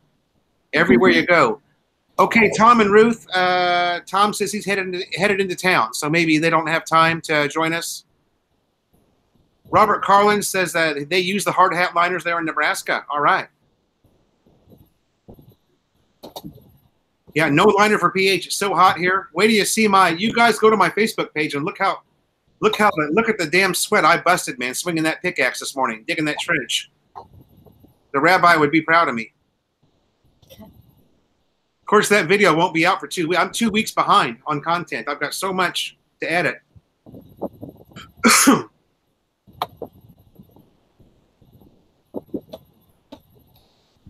What else we got going on here? Girl Rock says there's lots of single Filipino women, so I can't blame them if they're looking for foreign men, not just because of money, but I think the ratio of single women are just many. Girl Rocks, I have several Filipino friends, close friends here in the Philippines. They say there's 4 girls to every guy in this population, especially here in Manila where I'm at. Steel-toed Sanellas. Yeah, steel-toed Sanellas. Dennis Adams says, I just set up a new Wi-Fi system. It's called Orbi from Netgear. Works great. Yeah, I don't know what PLDT has, but I know they have something that's called a Wi-Fi extender, which will be great for us because when we get back there to the back of the house, you guys that follow the vlog know the videoke room back there, we lose. It's not good enough that I can go live back there. So if I can get that Wi-Fi extender and go live back there in the back of that house, it would be really nice. Although summertime's coming, so maybe I'll just stay here. Clyde Seaside likes the historical sites and finding and following the stories. Yes. We did a little bit of that at Paco Park, right, Clyde? Rizal Park? Or is it Rizal Park, Clyde?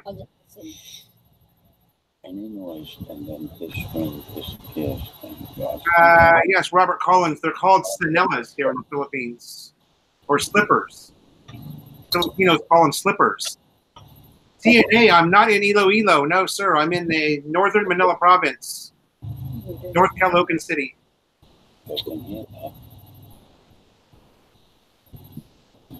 Burke Free likes the close family and friends during celebrations. Yeah, buddy, that's for sure.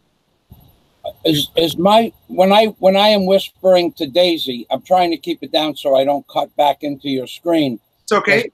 I know, but I'm trying to explain to Daisy that even the slightest whisper shuts, people can hear it.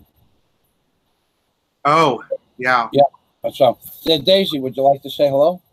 Say hello. Say Hello, hello folks. to Scott. Hello, Daisy May. Everyone. Hello, everyone. How are you, Daisy? I'm fine. All right. Good to see you. Positive always. Daisy said she remains positive always, and now that she's doing Zumba twice a week, she really likes. That's another place. But in fact, if you want to come to the Philippines and do dating, if you can find an outside Zumba in a park or in a church parking lot or something, or after church where they do Zumba, or in a public facility, that's a great place to meet women. Yeah. And not only can you meet them, but you can get to see what they look like in a Zumba outfit before. This way, there's nothing that's hidden in a proper Zumba outfit. Now, say some people are hip men and some people are, they like broad shoulders on a woman, or you can see if the woman has big feet or if she can move. Yeah. They usually put their hair in a ponytail so you can see their entire face. Make sure they don't, have two sets of ears or something like that. And you will know right away which girls are available and which aren't. Right. They will look at you. Yep. I am telling you, they will look at you, and if you smile at them and they smile back, they're single. That's it. If they don't smile back, then just smile at the next one. Yeah. Okay. You're going to get the look. We've all seen that look. Yep. You're going to get the look. Don't be shy. Just walk right up while they're doing Zumba with your camera and videotape them right their face so you can take it home, and and just say, hello, my name is so and so. Give them your card, give them your telephone number, tell them that you have a video channel on YouTube and you can meet all the girls you want. Oh yeah. You would just kill it. You would just absolutely kill it. That's great advice. Girl rocks. Melanie is gone. She is going to the city. She's going to St. Luke's to help her niece and nephew acquire their U.S. visa. They're moving to the United States.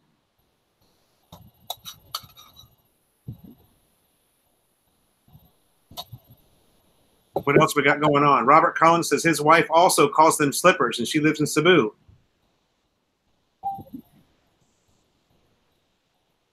Where are we at here? Okay, we're all caught up. We've got 61 in the chat room. How about that, baby? 61 in the chat.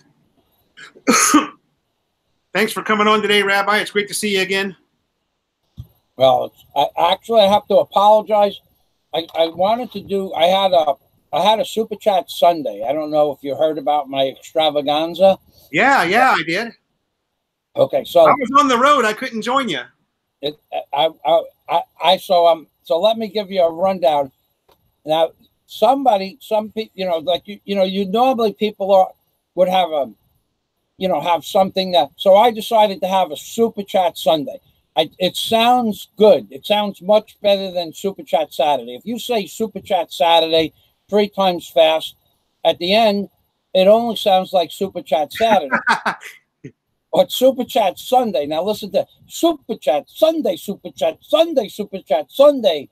It's like the National Speedway, the Spirit racetrack. And so I did, and it turned out to be fantastic. I had a $728 Super Chat Sunday. Wow.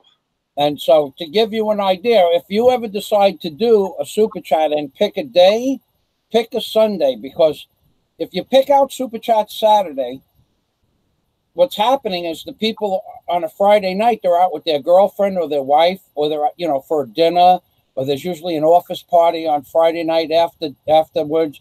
And then this week was complicated by Valentine's Day being 2 days before Super Chat Saturday. So if anybody that did a Super Chat Saturday was neglected because they already taken their girlfriend out on Friday night for Valentine's Day. Yeah. So you got to plan your Super Chats properly. And if you're going to Super Chat, you might as well go for the gusto. but I had an offering of T-shirts like this, the Rabbi Jew Barker T-shirts, and also I have a collection of 150 videos that's not public on YouTube, because the comedy political satire is no longer allowed on YouTube. So I took those videos down, and they're private. So anybody that super chatted me on that day got 150 videos sent to them in their email. Very nice.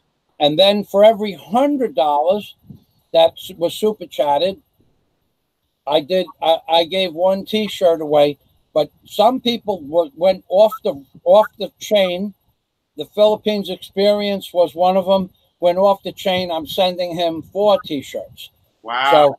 So if you have something to give away, it could be anything. It could be, I don't know, if let's say you were jumped out, you did a bunch of halo jumps in the service or something like that, and you had a video of that. You know, you could give away a video. You don't have to. It doesn't have to be a physical object. It could be something you put in the email. Yeah. But Super Chat Saturdays, they're not so good. Super Chat Sundays, 2 thumbs up.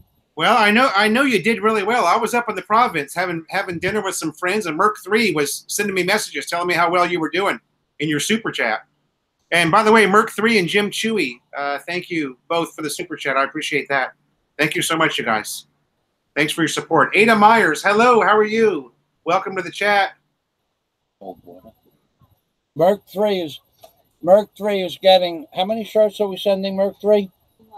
We're sending Merc3 2 shirts, and Jim Chewy is also getting 2 shirts because Jim Chewy just got one of my coffee mugs. I met his family. His family's right down the street from me here.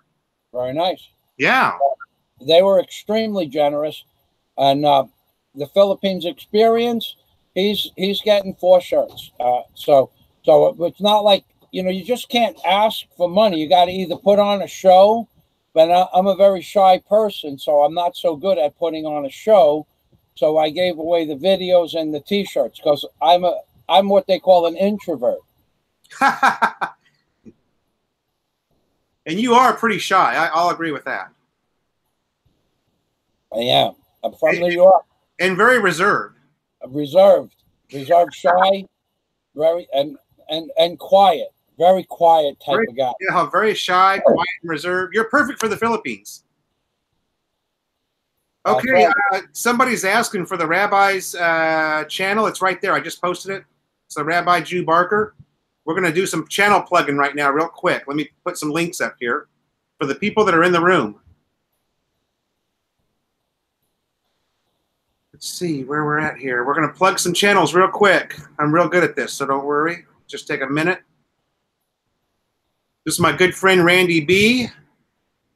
Kanoy in the Philippines. Check him out.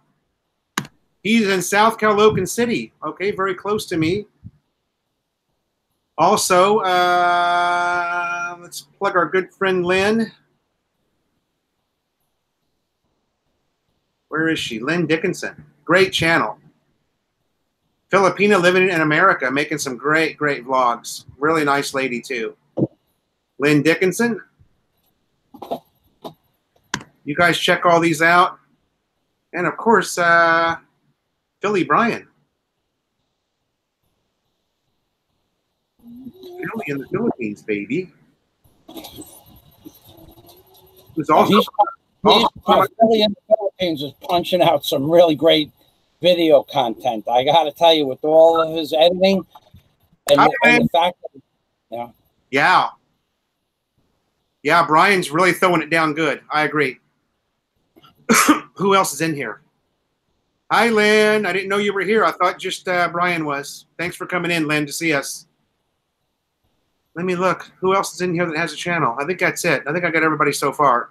If I missed you, hang in there. We'll take care of you. I'd like to add one more thing about the Super Chat Sunday. Yes. TNA from Pennsylvania, I think it was. Yeah, TNA in Pennsylvania. He's here. You are correct. Super Chat Sunday in the Philippines is Saturday night in America. So that's why it was such a successful night. Super Chat. Saturday in the Philippines is Friday night in America. Yeah. It's a 12-hour difference. And you're correct about that. And everybody has something to do on Friday night. They get home from work late. They have a few drinks with their friends. It's just not a good day. So thank you for pointing that out. I forgot to mention, I always put in my live stream, Super Chat, live stream Super Chat at 9 or 10 a.m. Sunday Philippines time, 10 p.m. Eastern Standard Time. So I put the time zone in so not to confuse people, but it's confusing. Thank you for pointing that TNA in the Philippines. Yes, exactly. And Warren H. Yes, sorry, Warren. Thanks for the help there, you guys. Oh, Kanoi. Kanoi, you just became a wrench.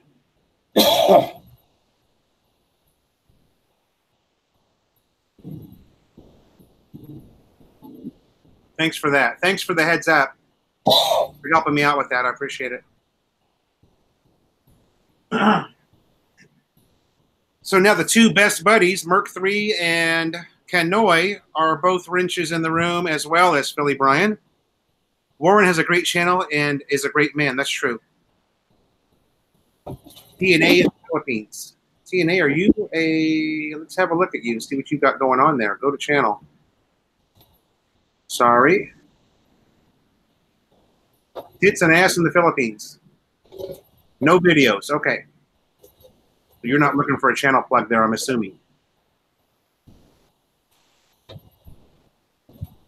Oh, look at that. Trolls be aware. Now we got 3 wrenches in the room, baby.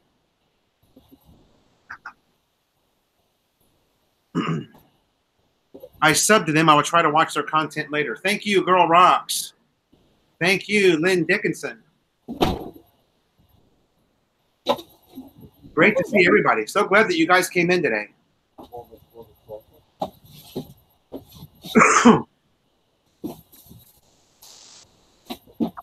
Oh, I see. Jazzy Daisy. Jazzy Daisy. Hey. Okay, so all we're missing now is Issa C and her sister Jennifer.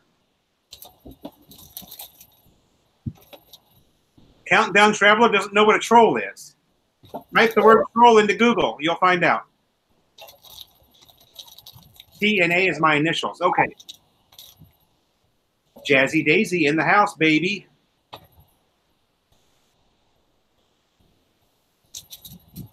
Is this a regular Sunday chat on your channel, Philo? Well, it would be a regular Tuesday chat, Girl Rocks, not a Sunday chat. It would be a regular Tuesday chat. But yes, you're right.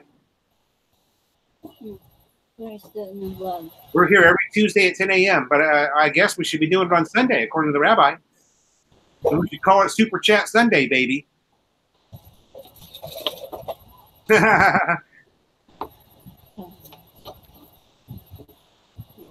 Hold on a second. I'm getting... Okay, Brian, thanks for coming in, buddy. Thank you, Philly Bryan.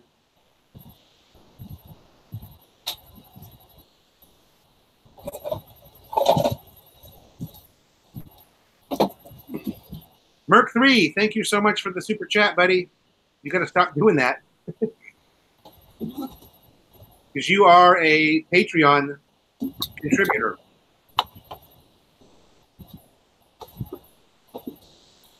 Girl Rocks, I forgot it's Tuesday. Oh, yeah. I'm good about remembering what day it is, but I never have any idea what the date is. Oh, there goes my flag. I told Melanie that wasn't going to hold up.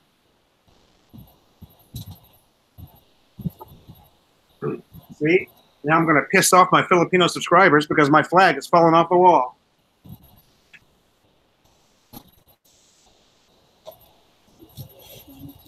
I told her this is not going to work.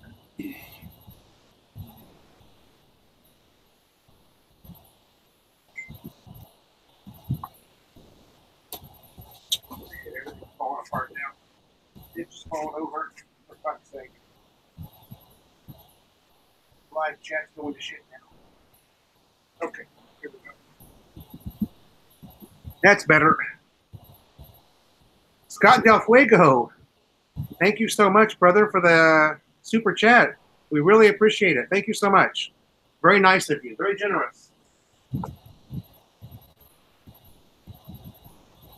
I have every single penny that I've ever been super chatted. I haven't spent a dime of it yet because I don't know. I want to do something very useful with it, okay? You guys will all know when that time comes. I've had Patreon contributors. I've had PayPal contributors. I've had Super Chat contributors. Have not spent a dime of it yet. And you will know when I do. Lucas Musser, thanks for coming in, brother. Great to see you. Jeff Spicoli. Oh, I thought you were going to leave. Thanks, Jeff, for that comment. I appreciate it. Lucas, how are you? It seems like Lucas is doing a lot of gaming, huh? On his channel. The garden is doing well. You know what? I need to, maybe I'll do that with the building of the wall. I built a wall this morning. That's right. We built a wall here in the Philippines, just like Trump. Maybe I will add some gardening. That's exactly what I'm going to do. When I'm done with this live chat, got the camera right here, baby. Oh, by the way, Lucas is going to do some elliptical machine. All right. There you go. Canon G7X, baby. That's what you want to use for vlogging. And you got to have this guy. Okay, this is a Joby tripod. It's fantastic.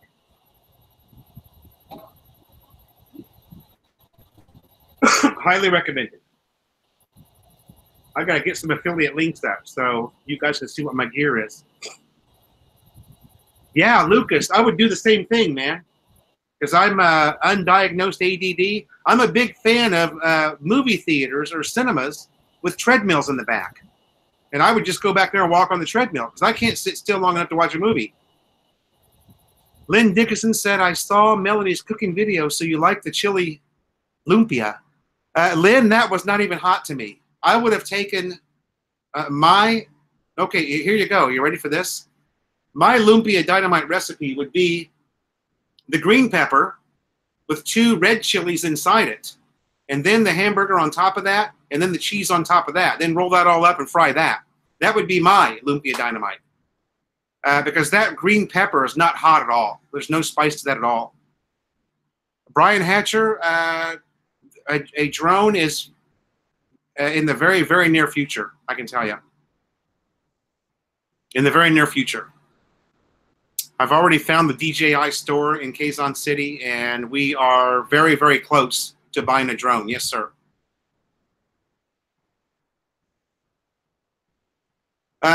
Lucas, you're talking about the green ones? The long green ones? We've got seeds from Japan for these long green peppers. We're going to plant them and see if we can get some going. And I've got tons of red chili plants. I think I'm up to 15 red chili plants now, and they are big. They are really going to produce some peppers. They are big, big plants. And you guys will see that. I'm gonna vlog it, baby. I'm gonna buy probably the Mavic Pro 2, the newest one. That's what I'm looking at. And I don't know. We'll see. Oh, the rabbi. Let's see what happens. I think he could have had a brownout or something. You should do your own lumpia recipe sometime. I will. Girl Rocks, I will make my own lumpia recipe sometime. But it gets boring watching lumpia over and over again, so maybe I'll just make it and then vlog eating the super hot. I think the lumpia dynamite would be better if you left all the seeds inside the pepper. Melanie scraped all the seeds out. Filipinos don't really like spicy food. They like sweet food. Walter Lavender, good morning, Odaba. Now, Walter is a very good friend of mine. You're going to see an upcoming vlog where Walter has involved himself in a couple of businesses that are doing really well. And you guys are going to see what an expat can get into that can make you a little bit of money here in the Philippines with his Filipino wife, of course. But he's being very successful. And I'm excited to be able to show Walter Lavender and his two businesses that he's involved with his wife. Also, Walter, I'd like to interview you. I'm going to start a series on my channel called Expat Interviews. I think it'll be interesting for people to get to know somebody who's already taken that path, how they got here, why they chose the Philippines, how they met their Filipino wife. I'm going to try it out. We'll see how it does. I have a lot of friends I think that wouldn't mind being interviewed, and I find it interesting. I think a lot of people that are living in the West and are going to move to the Philippines would find it interesting as well. So we'll see. So Walter, when I come back to get those motorcycle stickers, maybe we can do an interview. Oda ba?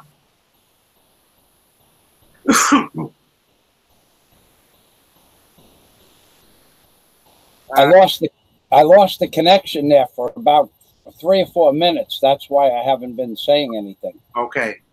That's okay. I could see you were frozen there. I was thinking maybe it was a blackout or a brownout. Dennis Brock, that's somebody else I'd love to interview.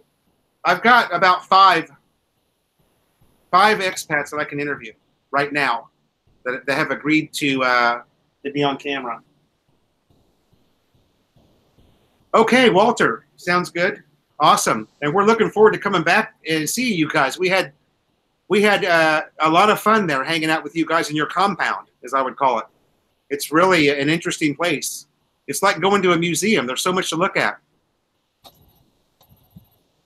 Stephen Carson, how are you, sir? Thanks for coming in. You finally made it into the live chat. I thought you'd been here before. Dennis Adam, thank you so much for the super chat. I really, really appreciate it. My Amish elders will be coming soon. If they see me with this English electronic setup, I'll get banished for sure. Have fun. I have to leave. Dennis, I don't know if that's a joke or if you're being serious, but that's pretty damn funny, dude. That's pretty funny. If they see me with the electronics, I'll be banished for sure. Dennis, thanks for coming in. And thanks for the super chat, buddy. Oh. So you go to the beach every day, Fozzie? No, I only go to the beach a couple of times a week because of the infection on my foot. Oh, okay. And they told me to stay out of the water still, but it's healing. It's just healing very slow. That's the bottom line on that. Yeah. So I haven't swam now in several months, and but I keep, I do some small exercises, arm rolls and pull-ups and things like that. Can't quite get my entire weight up off the ground, but I work with what I can. But I can do 5,000 of these arm rolls, 2,500 forward and 2,500 back. So that keeps me a little bit of exercise. And we do walk when we go to the city. Most where we walk, we'll walk 3 to 5 kilometers twice a week when we go to the city. So I get some exercise like that. But the beach I stay off of because of the sand and the bacteria in the sand. Yeah. Yeah, you're right. Although I had a pretty bad spill on my mountain bike about a week ago, and it's healed up really well. But you know why? I think it's because I doused it about 3 times a day with, what's that called? Peroxide. Hydrogen peroxide.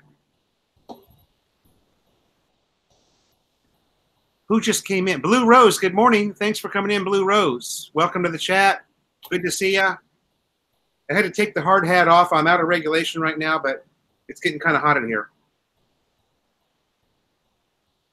Merc 3 is asking, can I get Miss Daisy May to sing for us? I don't know. I would be honored if Daisy May sang on our channel. That would be awesome. That's up to Daisy May, then. What are you covering your mouth? How candy. What song? That's up to Daisy May. If she wants to sing, she can sing. We'd be honored to have Daisy May sing on Philo in the Philippines, baby. Well, you will pick out a song, Daisy. They can't pick out a song. How about Mother by Pink Floyd? Yeah. No, they can pick out a song. No, does anybody have a song request for Daisy? She's not. How about Iron Man? Ozzy Osbourne, Iron Man. Well, I can't change the flag now, Janita Castro. I'm sorry if I've got it wrong, but I can't change it now. Stacy, pick out a song. How about Iron Man? Ozzy Osbourne's Iron Man. Keep in mind, Janita Castro, you're looking at it on a selfie view, okay? When I see it, it's actually correct. When you see it, it's backwards.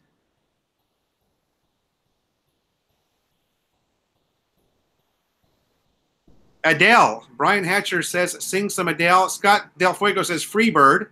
Freebird's a little bit too long. Stairway to Heaven's way too long. Give her a song that she can belt out in a couple of minutes. How about Alice's Restaurant? Somebody else says the flag is correct. So we don't need to get into a Filipino flag controversy here. Would Alice's Restaurant be too long? I don't know. It's 18 minutes and 20 seconds. Oh my God. All right, we'll go with Inagata Davida. That's only 18 minutes and 18 seconds. How about just a normal song? Or even a Filipino song would be cool. You want to sing Filipino song? Come on. Daisy, sing your favorite Filipino song. That way we can learn a little bit of Tagalog too, or even Visayan. Okay. My favorite Filipino song is Isang Tanong, Isang Sagot. One question and one answer by Donna Cruz. Okay. Take it away, Daisy May. Isang tanong, isang sagot. Wala nang ngang ikot-ikot. Gusto ko lang liwanagin.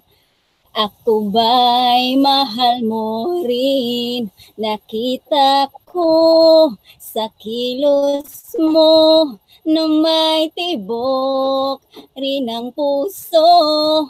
Wala kang ngang sinasabi. Bitin tuloy ako. Isang tanong, isang sagot lang ang akin. Ako ba ang nilalaman ng iyong damdamin? Kapag inamin mong ako'y mahal mo, hanggang langit ang lundag ko. Isang tanong, isang sagot lang ang akin. Ako ba ang nilalaman ng iyong damdamin? Kapag inamin mo ako'y mahal mo, hanggang langit ang lundag ko. Wow. That's all. All right. Yeah, baby. Great job, Daisy. Great job. Everybody give Daisy a hand. Yeah, baby. Thank you. That's how we throw it down on Philo in the Philippines, baby. You're a good dancer. That was awesome. Now, how fun was that, huh? Very fun. I agree. Thank you, Miss Daisy. We appreciate you from Merc 3. Oh, very welcome, all. Thank you, Philo. Daisy loves to sing. Thank you very much for having her sing. Yeah, Melanie too. Next time that Daisy and Melanie are on, they can do a duet. Nice. Yeah. Looking forward. Melanie loves to sing too. Oh my God. Why is this hat so hot? Lynn Dickinson says, very nice. Bisayas are good singers. Oh, diba? Yeah, that was fun. Thanks, Daisy. Matt Hammer, let's see.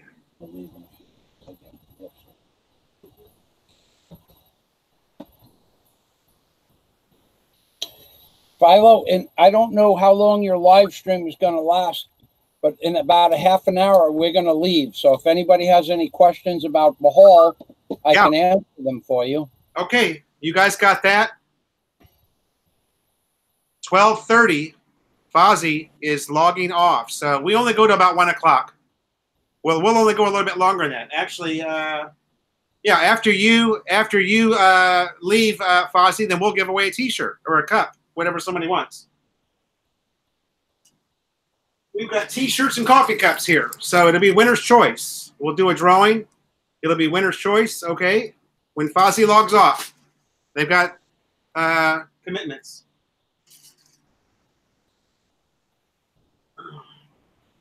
If you haven't joined the What's Wrong with the Water in Subic Bay, Brian Hatcher, the water's polluted. Bacteria levels are very high in the water in Subic Bay. I got the worst illness of my entire life, I think, 2 days after swimming in that bay. Now, you wouldn't know it because the water looks clean when you're out there on the floating bars, which, by the way, the floating bars are gone. So Barrio Barreto kind of sucks now with no floating bar. But the water does have a very high bacteria level. Subic Bay will be the next place that gets cleaned up. Just the way that Boracay did. I want to add something to the bacteria level ratings.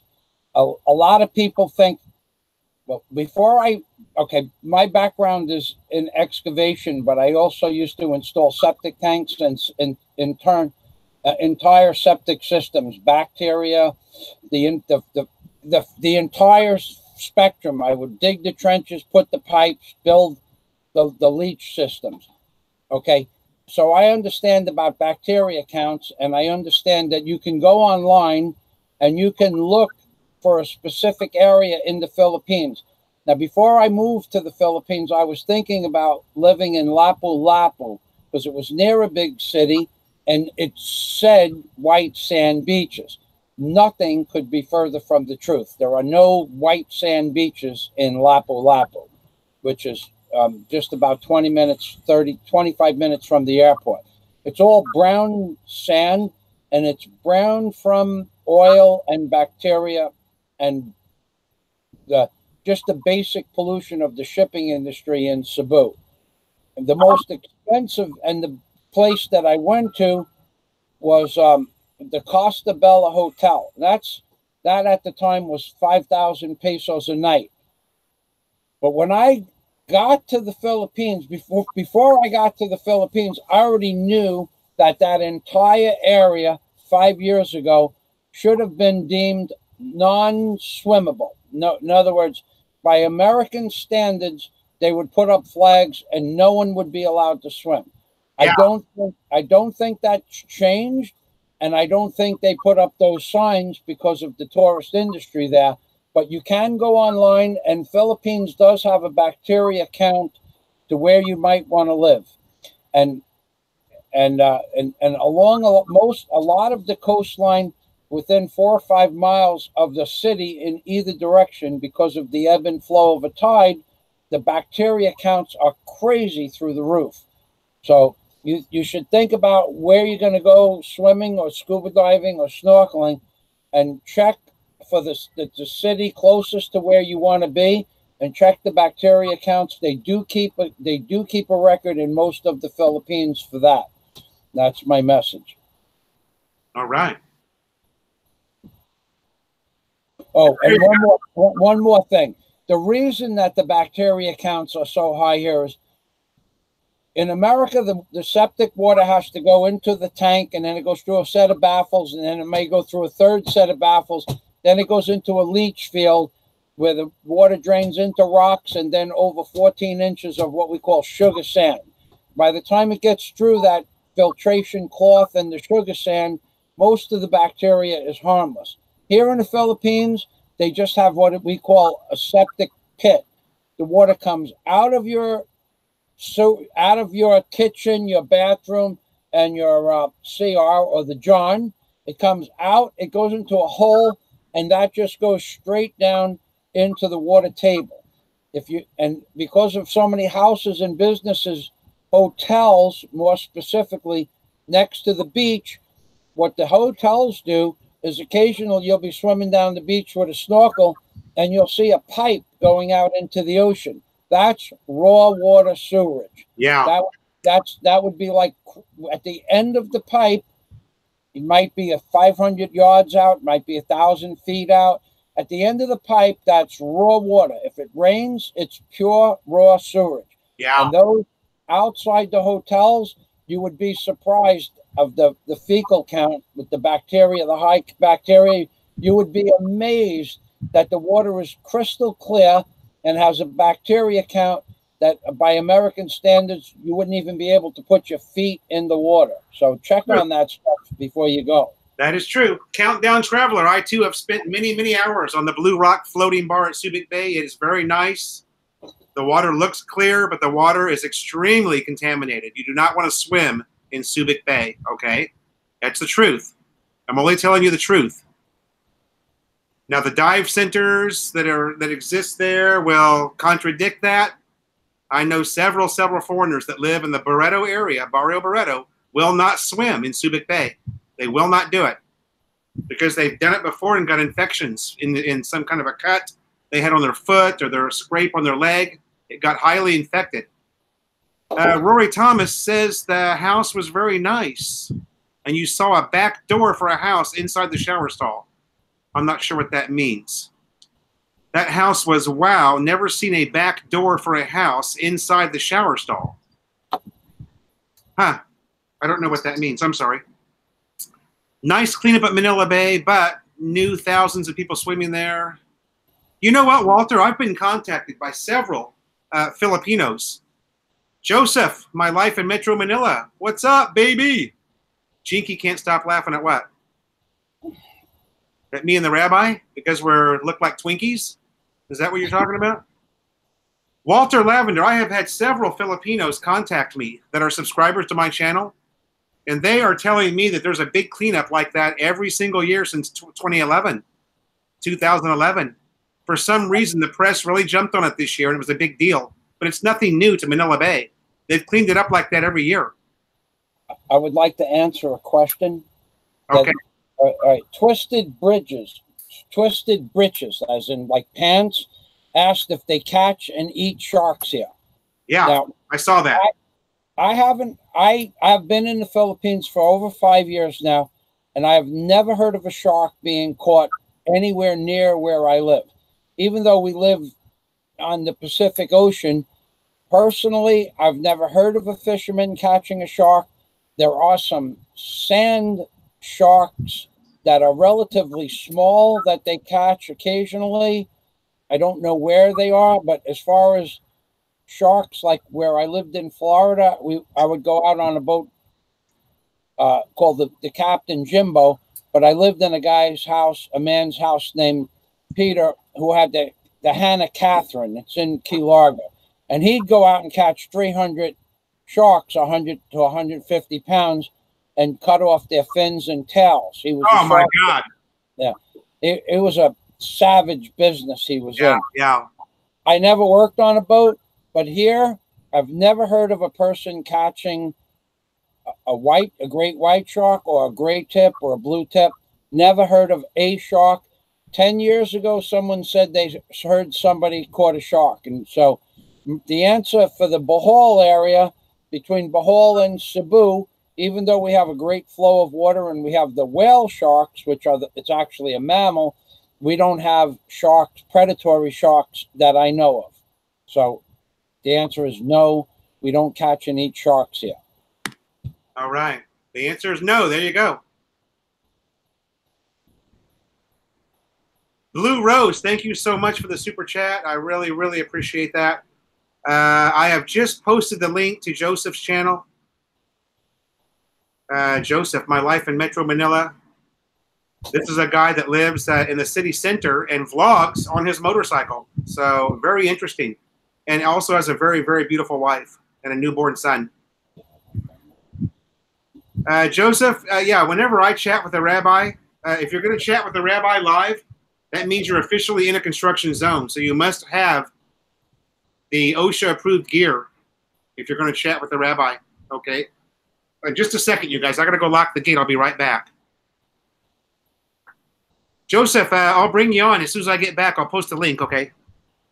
Okay, so I'll take over for a few minutes. So, in regards to fishing, now I lived in Key Largo, which is the scuba diving capital of the world. Okay, so I have some experience with, and also Key Largo consumes more beer than most countries. There is very little actual sport fishing, if any, in the Philippines. In 5 years, I'm here in Bohol and Cebu. I have never heard of a sport fishing boat. Now, you can go out and catch some sport fish, but they don't have a sport fishing industry here because they wouldn't be able to support it. There's no dolphin, and I'm not talking about porpoises. I'm talking about dolphin, the fish, not the mammal. There are no sharks. There may be some marlin, but that's offshore, like it is in America. You want to catch marlin, you could catch marlin at 10 miles offshore when you hit the Gulf Stream, but they don't have a Gulf Stream here. So you might have to go 20 or 30 miles out to sea towards the Marianas Trench or towards China or Japan. They don't have a big fishing industry here for sport fishing. Most of the sport fishing boats in my canal in Key Largo, as Blue Rose actually ate at one of the places I worked at, Key Largo Fisheries, the lobster boats are 35 to 38, 42 feet on average. Some of them are 50, 52, 55 feet long. But the sport fishing boats that would go out from Key Largo would be, okay, I'll see you in a little while. The sport fishing boats that would go out from Key Largo would be up to 60, 65 feet. $1,200 for the day, and that was in 2013. And they don't supply food. You bring your own food. It has aircon, big screen TV. But that would not be a supportable business here in the Philippines. You'd have to go out 100 miles offshore to catch that kind of you'd have to go, well, as far as I know, the boats that go out 10 miles don't catch sport fish. They might if they just hit an off day, but I'm thinking 30 to 50 miles offshore here, and so we only have 17 kilometers between Cebu. That's just not going to happen. So you got to go to the other side of the island, and the side of the island the side of Bohol that's on the side that faces Cebu. They run kind of parallel to each other. So you'd have to go on the other side. And I know boats that go out 10 miles fishing. They're not fiberglass boats. They're those, what we call a pump boat made out of wood. I would not want to go out 10 miles on a pump boat and run into rough weather, even though it doesn't happen quite often. These boats don't have radio gear. They don't have radar. They don't have sonar. They're not equipped. What I saw as a fishing boat, it didn't have a fish finder on it. These guys just bring you out and tell you to throw your hook over line. So there may be sport fishing boats. I haven't seen one. So the sport fishing boats I'm talking about, like a 58-foot Hatteras, somewhere over $1 million to $1.5 million. They don't have that kind of boat here. They don't have that kind of boat here for like 5 different reasons. First reason is they don't have fuel facilities to get the boat fueled up. Secondly, they don't have land facilities to bring the fuel to the boats. They have oil trucks, but the quality of the fuel, from what I understand, I wouldn't put into my fuel tanks in $1 million boat. Some of it's got water in it, some of it has debris. Third reason that they don't have sport fishing boats like that here, they draw 6 feet of water. There are no harbors here. There's no such thing in Bohol as a deep water harbor. So you'd have to have it on a pier. You're not putting your boat out on a $1.5 million boat on a 200-foot pier. And then during typhoon season, what are you going to do with it? You can't haul it. That means you got to run it over someplace else. They do have a deep water port named Tony's Marina in Cebu.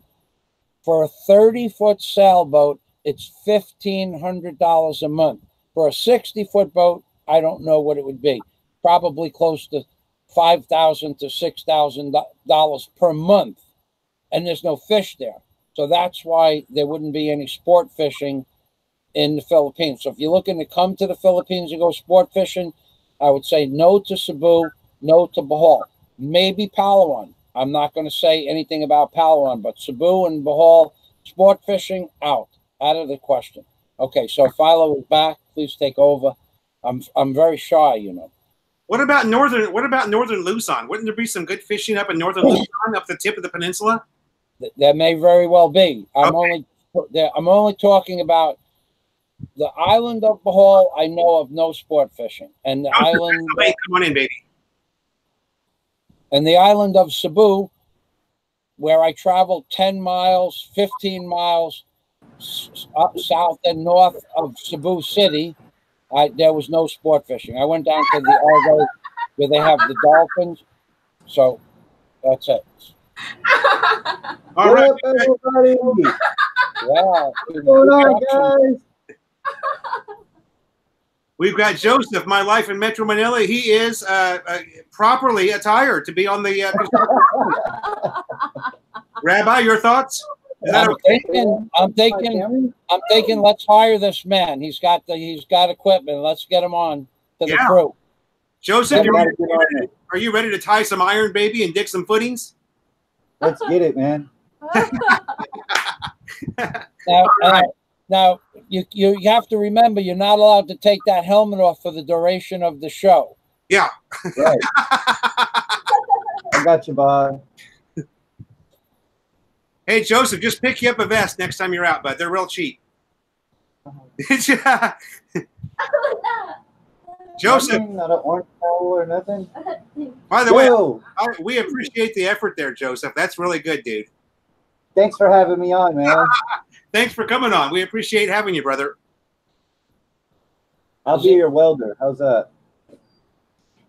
No. Yeah, baby. Yeah, baby. Yeah, baby. OSHA regs. That's it. OSHA regulations. All the welders I see in the Philippines, they do it without masks. They're staring right at it. Joseph, I've never seen a welder with anything more than a pair of regular $1 sunglasses. That's right. Never. Dude, I don't even see them wearing sunglasses. Most of the time, they just look at it with their bare eyes. I've seen that. I've seen it. Joseph is telling you the truth. For those people out there, I go on construction sites all the time. The Chinese hotel that they're building near Alona Beach, there's 18 men on any given day. Any one of them will be welding, and they just cover their eyes. If they do that, well, look to the side so they see this. They can see the arc. Now, a good welder doesn't need to have their eyes open. A good welder can hear. A good welder can hear an arc if it's melting the two pieces of metal and the rod together. A good welder can hear that buzz. Yeah, I agree. So, but these people in the Philippines, that's how they do it. I think they do it with their eyes to the side more than closed, and some of them are good, and some of them are going to go blind. Hi, everyone. Hello. Look at that guy. Guapo. Hey. Maliit na kamote rider. Oh, yeah. O, diba? Maganda talaga. Joshua, what's up, buddy? Hey, Gigi. We have a joke around here because of you. Because of who? Because of you. Me? Really? Yeah, it's hilarious. I always teasing with Jinky, say, maganda talaga. Maganda talaga. Yeah. I say that every time Jinky posts a picture. That's true. Wait.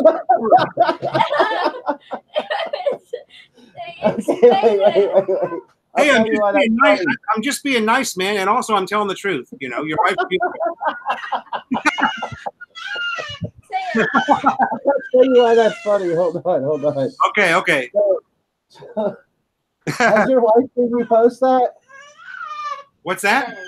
Has your wife seen you post that? Of course, yeah. She hasn't told you what it means?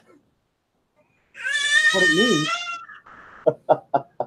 Okay, so Talaga is like, really? So as a foreigner, I'm totally with you that like you're really beautiful, right? Maganda Talaga. Yeah. But what it means in translation for Filipina or Filipinos, it's more like, oh, you think you're beautiful, huh? Oh, really?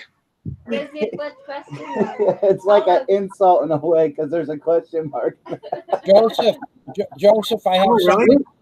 We know you're not insulting. We understand what you mean, but Yeah. we just make a joke and laugh about it around here because, you know. Well, Joseph, maybe that's a regional thing because that's the way it was taught to me here by my family. So, you know how people from different areas of the Philippines have different ways of seeing things. Yeah, but I see what you mean. Yeah, maybe if you leave the question mark off, it's better. Oh, yes. Like question. Because actually, the correct term is ganda na talaga. Yeah. Yeah, ganda na talaga. But you Then need that's okay. Yes. Ganda not talaga is okay, but Ganda talaga with a question mark is like, oh, you think you're beautiful. Yeah. That's okay. Lynn Dickinson tonight. Thank you for coming in. What's up, everybody in the room? Construction men at work here. Somebody said you look like the Taliban. Oh, that's bad. No, it's okay. Joseph. Oh my God, how do I wear this all day? Because this is like No. killing my. No, Joseph, I was just getting ready to ask you to put on a leather jacket as well. Dude, that's actually killing my neck already. I don't know if it's from the laughing with it on, bouncing around, but that's only a couple minutes compared to wearing it all day. That shirt's heavy. That must be what it is. That's because you have all that wind hitting you when you're on the bike, you know? It bounces it out. Yeah. I know what you mean. Just wearing this fucking hard hat here's burning my head. Oh, my neck's already like cramped up. I think it was the laughing, the hard laughing with the helmet. But we laugh all day, Rowdy. Boy. Yes. Hey, thanks for sharing that joke. That's pretty damn funny. Yeah, you came in my live stream the one day, and then Jiggly's like, "You didn't tell him." Like, no, I forgot. But yeah, it's like a common joke around here now. I love it. That's good stuff right there. Yeah. Every time Jiggly gets dressed up or something, like, "Ganda talaga." Oh, really? You think you're hot, huh? You think you're pretty, huh? That's cool. I think Melanie's watching it. Melanie's on the road. I think she's watching. She'll get a kick out of that.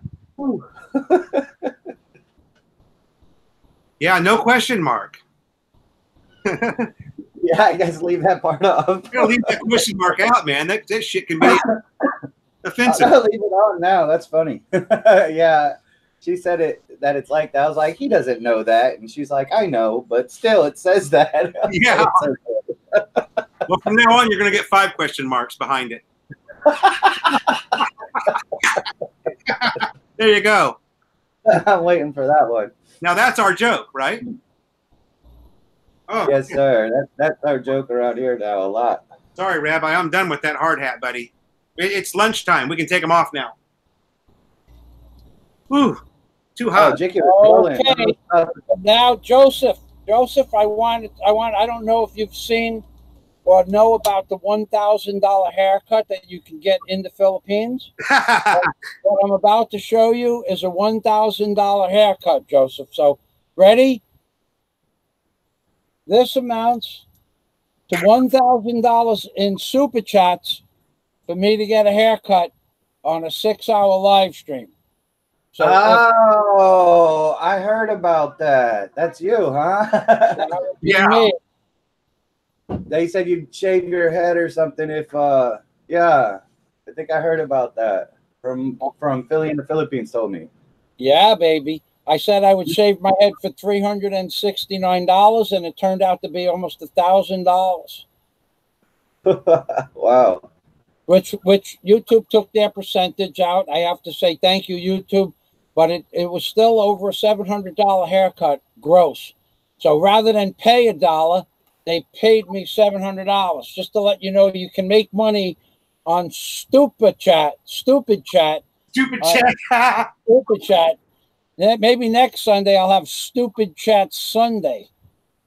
Yeah, I'll have to throw that on my channel, see how that works. $1,000 in super chats, I'll shave my head. Yeah. I had long hair for 20 years, and it was a little bit long. So you need to think you're gonna need to grow it first. Hey, Rabbi, how long do you think it'll take for that hair to come back? Oh, it took 7 years to get it as long as it was. 7 years. Okay. Yeah. Wow. And as you get older, 7 years would have been halfway down my back, when I was 30 years old. But now your hair gets thinner. It breaks much more easily when you comb it and everything like that. It never did get much longer than about this, down to my shoulder. Yeah. So probably I'll never grow it back. It's more comfortable like this. It's too damn hot here in the Philippines, and there's too many. Like, I'm working outside. There's bugs, sawdust. Yeah, there's the good question. So now that you shaved it, do you like it better this way? Well, it's a lot easier to manage. Yeah, and everybody in the neighborhood and the security guards at the mall, I go like this, Paul, with my hat, which means bald, and everybody gives me a thumbs up. So they like it, and if they like it, then and they're more comfortable with it, I'm okay, because now I live in the Philippines. But it's a lot easier. I'll tell you what I do. Because you're new to this. Protein shake? No. This tropical weather with a bald head. Like, if I go out somewhere, I mean, if I'm wearing my hat, not always, but sometimes, I put here. When I go to the gym, sometimes when I go outside, but especially when I wear my helmet for the bike. So Philo, this might be good for you. I have the SA company things, but they have a lot of them cheap around the Philippines, different ones. But put this on your head like that, and it will stop all the sweat from going everywhere. Plus, it makes your helmet really easy to put on. So, and then Yeah, you can wear your hat. Joseph, I've got 10 of those. I brought them from the U.S. I used to use them in the U.S. when I was riding. Yeah, it works really good for They do. for the tropical weather. It stops the sweat from going everywhere. Also, believe it or not, those thin sleeves that they make that you can put on your arm. Yeah, dude, I wore a pair not too long ago on my long trip. Keep your arms cool. When the wind hits them, something happens there. There's some type of reaction that happens, and they turn cold on your arm. Maybe I have the wrong kind. I don't remember that. I've got some that have Monster Energy. I bought some that have Monster Energy drink all over them, and man, they keep your arms actually cool. Where'd you get them at? Probably Moto World or some place like that at SM. Okay. Yeah, I bought mine off Amazon in the U.S. They have the real nice grips and everything, but I didn't notice any cooling effect. Yeah, they're great, man. I love it. You buying a Ducati? That's my dream. Okay. Joseph, I'll have one before I die. Excuse me. I'm debating on mine what to get next. When I get access to my 401k, it's going to be one of the first things I get. I'm going to go find a Ducati and buy it. Probably a Monster, like a 1100 Monster or something like that. An upright, Yeah. Super Sport, upright. Because they're badass. Ducati kicks fucking ass. It's the Ferrari of motorcycles, baby. That Diavoli or whatever the hell it's called, that was real nice sitting on. I don't even like those style of bikes, but I like that one for some reason. I don't know what it was. Which one? Diavolo. Oh, yeah. That thing fucking... I know. Right there. I don't like cruiser bikes, but for some reason I really like this one. Yeah, That's like the most expensive Ducati there is, I think, right? Yeah, I think it was $40,000. Yeah. In the U.S. That's before all your taxes and everything. Oh yeah, yeah. I've seen a couple of them. They're beautiful, man. Yeah, I got my eyes on a couple different bikes, big ones, but I don't know if they'd be good for the Philippines. Maybe someday when we have the house built and all that. But for now, I'm kind of in debating between a Ninja 400 and CBR 400. You know, just to be able to get on the highway and all that. Yeah. And still have a sport bike. Yeah. Awesome. But I really have my eyes on the Ninja H2 SX SE and the ZX14R. That's what you had before, right? No, I had a Hayabusa before. Oh, okay. I don't know much about bikes, but I saw a BMW GS 1200 fully loaded with stainless steel crash bars all the way around. Oh my God. Extra lights. I have it on my channel. It was the most sophisticated motorcycle I saw in the Philippines. And I don't ride bikes and I don't know much about them, but I have a video on my page. It's fully blown out. I don't think you could put any more options on it. And one of my subscribers, Sasha, said that I think the price is $25,000, the base price of it, but with all those crash bars and everything like that, it wasn't just stainless steel crash bars. It was like a stainless steel web. It's an amazing machine, and I've seen it twice in the restaurant that I eat at. It's too big for the Philippines. That was where I was going. It's just too big. That's the problem with most of the big bikes. The turning radius through traffic with them. Yeah, the turning radius was the whole width of the road. To make a U-turn. To make a U-turn, he needed 23 feet to make a U-turn. Drink out of the fridge. No, and that protein shake, you know. Protein shake, yeah, I need that too. Those BMWs are exceptional. There's a lot of technology that goes into a bike. Thank you. Salamat. So, gentlemen, I have an appointment at 1 o'clock. I'm going to go offline. Philo, thank you for having me in. Rabbi Jew Barker, baby. Everybody give him a hand. Rabbi Jew Barker in the Philippines, baby. Thanks for coming on, Fozzie. All right, Joseph, it was nice meeting you. Umping Permy. Maybe we'll do it again. Bye-bye, everybody. Okay. Thanks for coming on, brother. All right. Thank you for having me on. Anytime. Well, there you go. Yeah, I love my Busa. Yesterday, I did a live stream showing a building on fire, and somebody asked what the fire was. It was an auto parts store on Edsel. And from my intel, what I heard was the owner of the company was actually murdered the day before. So I'm guessing the fire was a cover-up on whatever else was going on with that situation. Oh, my God. Really? That's what I heard. I don't know if that's true or not. I'm just saying what I heard. And what's the name of the company that burned down? Ah, shit. I can't remember exactly. Okay. It was an auto parts store over by Lamborghini and all that, over in that area. Hey, Joseph, what do you know about this this CF Moto, the NK 400 from CF Moto? Okay, I have not.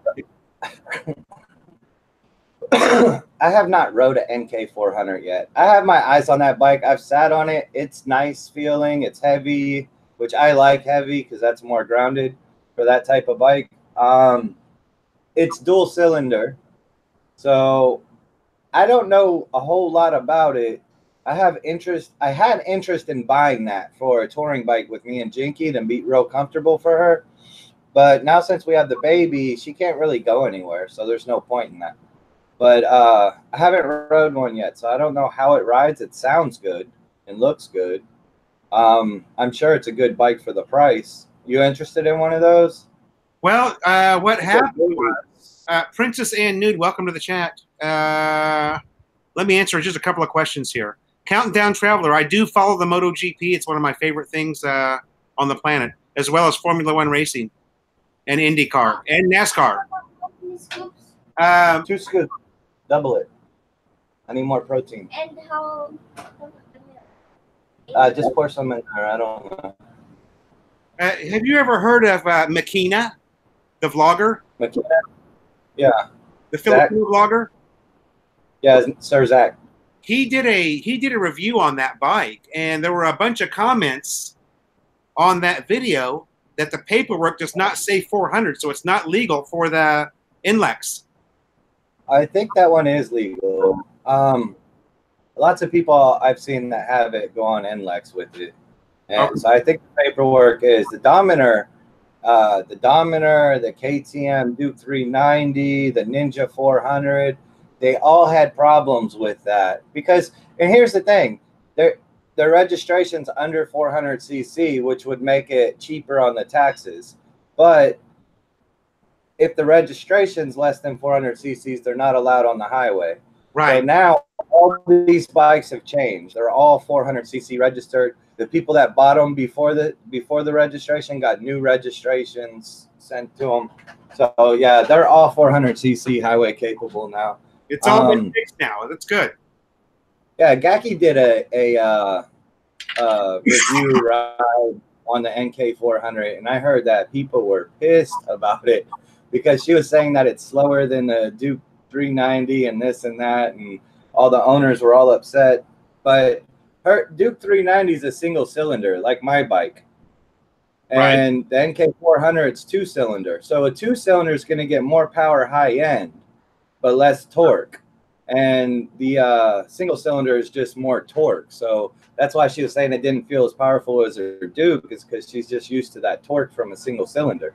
But yeah, you got to be careful with what you say about bikes. Everybody goes nuts and gets so butthurt about it. I mean, I'm not saying you have to be careful. If they get their feelings hurt, that's their fault. But I'm just saying that's how a lot of it is. Yeah. Yeah. I think I need something different. But The that Ninja 400. That NK 400 is a beautiful bike, dude. I mean, Yeah, it's really nice. I liked it. They did that would be a great travel bike. It looks like it's going to fucking eat you. When you're standing in front of it, it looks like it's going to fucking eat you, you know? I like that bike. I have never rode one, and I refuse to buy one without riding it first now. Yeah, and the price is right, you know? Yeah, the price is good, $215K. But without having Jinky being able to go on trips with me, I just better off on a sport bike, something that I enjoy. Yeah, yeah. Agreed. I rode that other one from Motostrada the other day at the Motovlogger meetup. I rode the Zontes. 310cc Zontes. That's a pretty nice bike. Zontes? Yeah. It felt pretty good. It's got some neat features and stuff, but I don't like the handlebars up so high. Actually, it was hurting my hands. That's supposed to make it less. But I was getting more pressure for some reason. But that bike felt really nice. Huh? Joseph, what's the name of that? What's the name of that big bike shop that you went to about 6 weeks ago? You vlogged it. It had all big bikes in it. BMWs, Hondas, Kawasaki. How long ago? Moto Guzzi. I don't know. It was like 6 weeks ago. It was a shop. I know what you're talking all big about. bikes. That's all it was. Yeah, it's out Paranaque or by Ayala, Alabang area. Alabang. You remember the name of that one? Biker Box. Biker Box, yeah. The one that had the Aprilia. Yeah, Aprilia. That's it. Yeah, Biker Box. You and I started talking about that.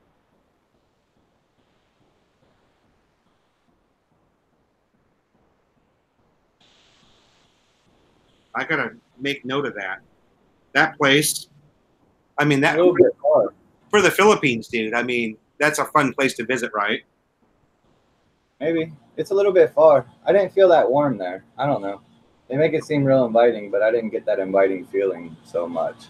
I kind of got an awkward walk around. Oh, really? I don't know, that really depends, though. Staff's like that in the Philippines. We talk about that a lot. Like, I went to GNC and I'm asking about this different protein shake that they had, and the girl like has no idea her own products, and it's a tiny little store. Like, they have no clue. The workers here don't know their job. And it's like that everywhere. I went to Kimco. They're advertising like hell. Kimco, this new Super Nex bike, the electric one. And I went to Kimco and I asked the saleswoman about the Super Next, and she says, "Oh, I don't know what that is," and just left it alone. We don't have. And I said, it's your da da da da," and she was like, "Yeah, we don't have that." She didn't try to look at paperwork. She didn't. That bike's over $1 million pesos. I was set to buy that bike, and yeah, instead of looking up information or anything else, this is the girl sitting at the desk, you know, at the company. Yeah, they don't care. They don't care at all. I'd fire them in an instant. It's because she was playing Candy Crush. You interrupted her. Probably. That's more important here. They should have, if they need to raise their wages or whatever it is, they should have people that know what it is. At least out of stock. Yeah, you know. Yeah, if they don't want to look for something, they'll say out of stock. I'll do that at the pharmacy, drugstore, or grocery store. I'll ask about something. They'll say out of stock. Like, okay, and I'll just keep looking for it anyway and then I'll find it because they just don't know where it's at. They say out of stock. Well, they don't want to deal with you. They'd rather, you know, get back to their chatting on the phone or whatever it is. Nobody cares if they sell you anything here. It doesn't matter.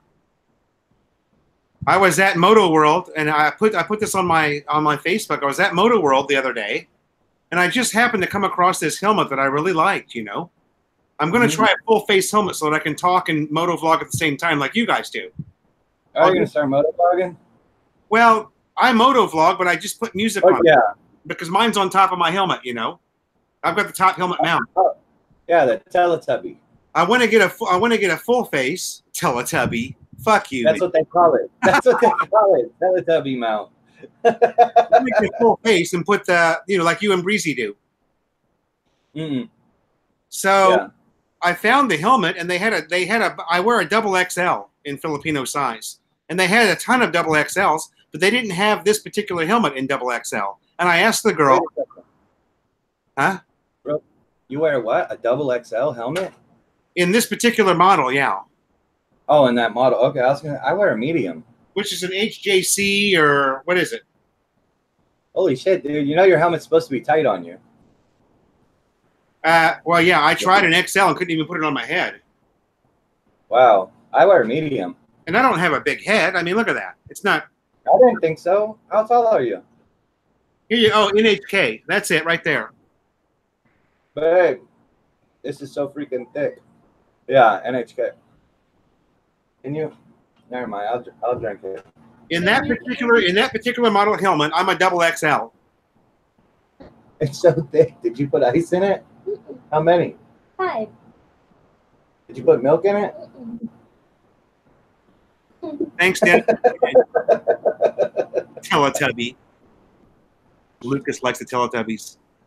Sorry, sir, out of stock. Yeah. Sorry, man. Countdown Travelers, I did the super bike schooling at Phillip Island here in Oz. Wow, I bet.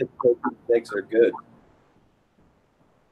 But anyway, so I asked the girl, I say to the girl, well, can you order this helmet for me in my size? Oh, no, sir, we don't do anything like that here. Oh, really? At Moto Mart? Moto Which one? Moto World, the Moto World. biggest fucking chain in the Philippines. They're in every SM mall in the whole country. They don't order? So I said to the girl, well, what about all of the helmets that you have on the shelf here? How do you acquire those helmets? We order them, sir. Oh, okay. But you can't order this blue helmet in my size. No, sir, we don't do anything like that here. Okay, thanks. Yeah. I'll never spend another peso in that store. Fuck them, you know? What she was really saying is, sir, you're bothering me. I need to get back and, you know, chat with my boyfriend on the phone. That's what she was really saying. Maybe they don't do special orders. Like customer care for people here is not good in anywhere, hardly. I mean, sometimes, but it's rare. When you go to a big chain store, employees don't care. Yeah, they don't give a shit. So I'll go over to 10th Avenue and find it over there, you know? Yeah. Dude, get a carbon helmet. A carbon helmet. Dude, they're so lightweight ones. Yeah. How much is that going to cost me, though? Fuck. $300? I'm not a rich guy like you. Yeah, right. You're Marine Corps. You're making more than me. You made more in this live stream of people doing super chats than I made on YouTube all month. I did do pretty good in super chat today. That's for sure. I would spend $300 on a helmet. And where do I go? 10th Avenue? You know, I was just talking to J-Mac the other day, and I was looking at his carbon. He has a. It depends what you want. You want a good price one, very lightweight. My old one. I don't know if you've seen my old carbon helmet. Not the one that's here, but the Shiro. It's like $7K, but it's super lightweight. I couldn't even notice wearing a helmet. Wow. It's a racing helmet that has a pump inside that will pump up and make it tighter on you. Yeah. Oh, yeah. Those are cool. I'm not the biggest fan of the style of how they did the vents and the color of it, the vents, but it's real carbon. It's super lightweight. I'm thinking about buying another one for trips because this is just too heavy for me. Yeah. I paid a fortune for that. I paid $20K for this. And what's the brand on that one that you got there? This is LS2. I ordered this off of Amazon in the LS2, States and yeah. with me. So I paid $20K for this helmet, and it's as heavy as any other helmet, but it's carbon fiber. Wow. It shouldn't be heavy. It should be light.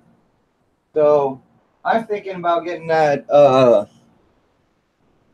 Shiro again. Actually, that's the one I would recommend. If you're okay with the look of the vents and stuff, I'm gonna probably just sticker it out to cover those ugly vents.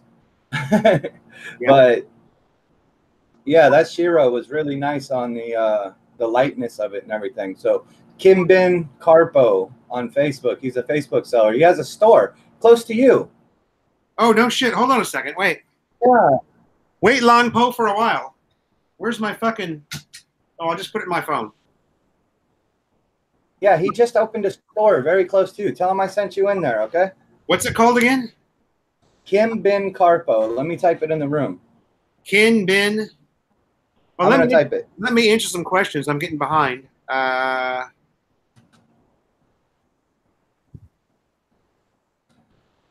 Radar says, "Who's the little white dog in your avatar, Phil?" That was my dog of 15 years. His name was Otis. He was a Chihuahua, and he was the channel avatar. And we're probably going to keep it because people recognize you by your. I don't want to change it because people recognize me because of that Chihuahua. Chrome Kraut helmet. H Effect, thanks for coming in, buddy. Good to see you again. Thanks for coming in, H Effect. And okay, Kimbon. Wow, that's weird. Kimbin. That's Kimbin. spelled wrong? Kimbin. Kimbin Carpo. Carpo. Carpo on Facebook. Okay, got it.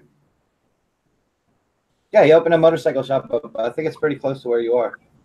I'll check it out. He's in Quezon City somewhere. He's in Calocan. Oh, okay. But far away from 10th Ave. You're far away from 10th Ave, right? Yeah, maybe he's in North Calocan, like me. That's what I'm saying. I think he's close to you. Okay, right I on. want to go to his shop. He does really good for me. Hooks me up nice. That would be awesome. BD5151, Brian, thanks for coming in, brother. We appreciate it. Great to see you again.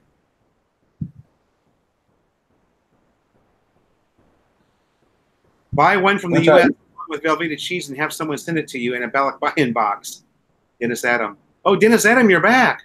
Your Amish family must have left you. You were afraid that...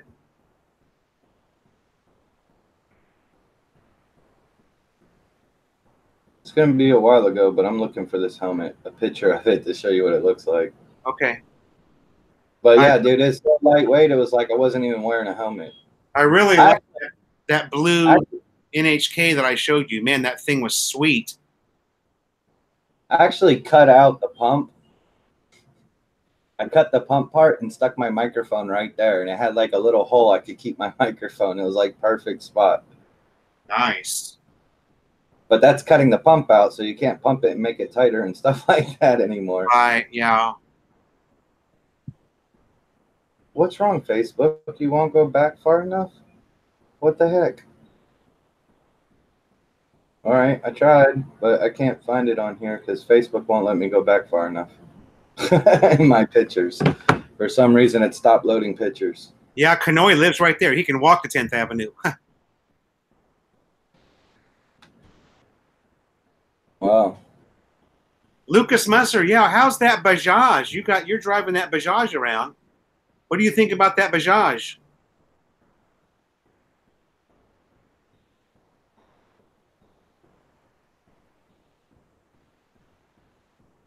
I shunned him. And here's Lucas's channel. In the live chat, baby. We plug everybody that comes by to see us. Lucas just bought one of those new, one of those three-wheeled vehicles. It's called a Bajaj. I don't know if you've seen one up there where you're at. No, I haven't.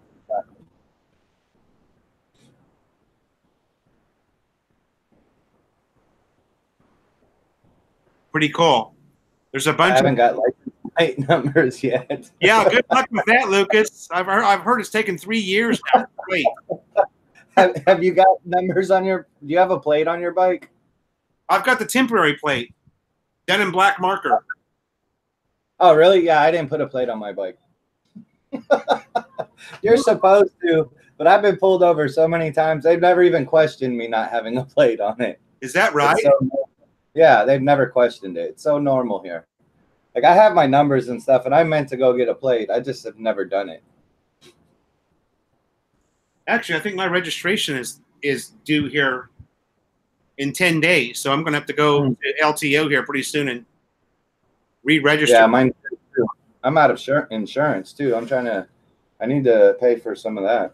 Get some insurance.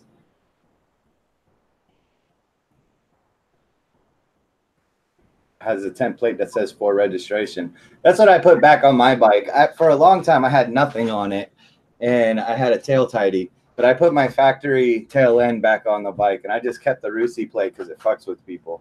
They're like, no way, that's a Rusi. Yeah, I always wondered what that was, that plate that says for registration. And I'm always like, well, no shit. What else would it be for? You don't need any of that shit. No. Actually, I got stopped at a checkpoint, and they did ask for my license. In my registration, I gave my license and registration. They made sure the name matched and gave it back, and that was it. They never walked behind my bike or anything to check if there was a plate or. I don't think they care.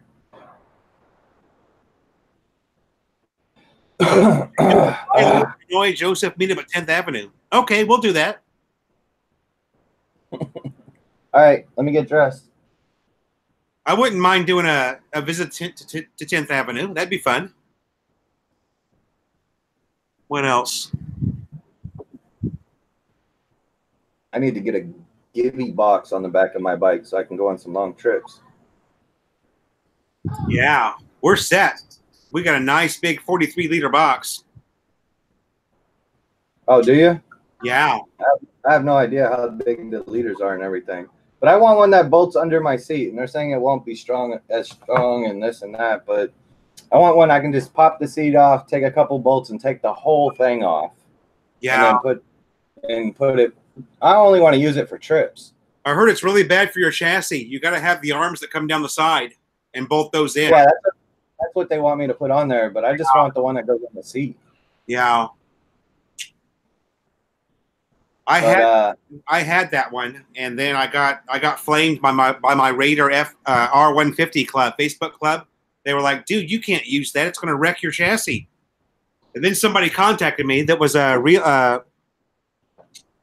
resale guy for Givey, and he came to my house and did the whole thing for me. The bracket, the top box. I was stoked. How?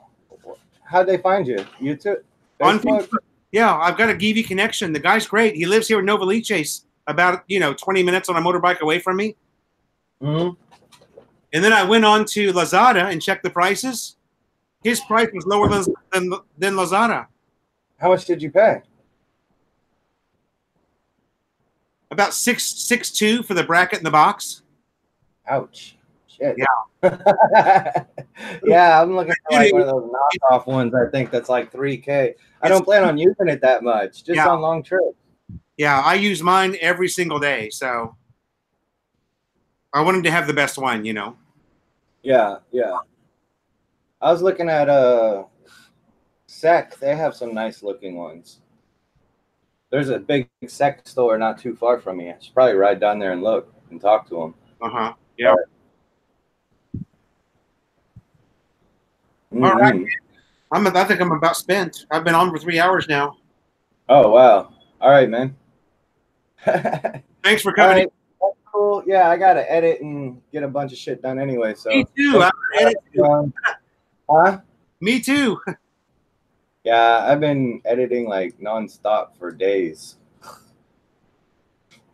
How far behind are you? I put away. I decided not to put up like 4 or 5 videos, so I'm only 1, 2, 3, 4, 5 behind. So it would have been like 9.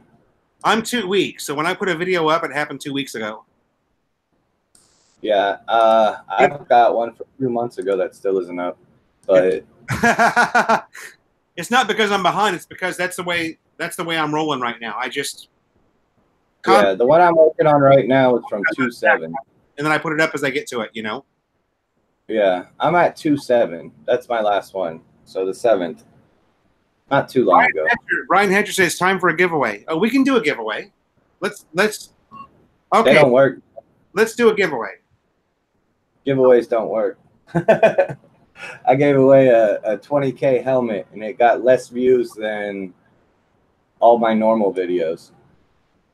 We'll do a giveaway. Just a second. Let me put up my just wait, Longpo, for a while. Let me put up my Facebook page because you have to be a Facebook member to be eligible for the giveaway.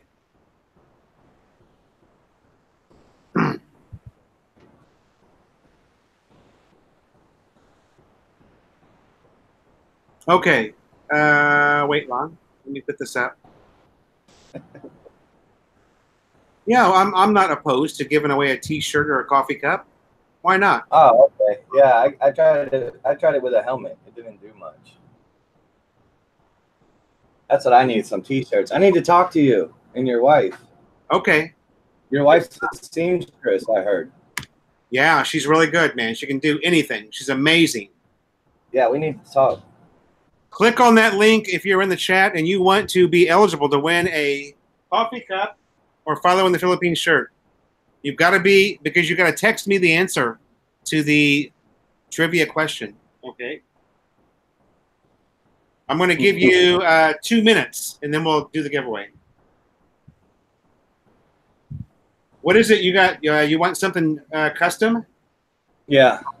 Okay. Bulk ideas. We could work on some stuff together, maybe. I'll give you 3 minutes to join the Facebook page.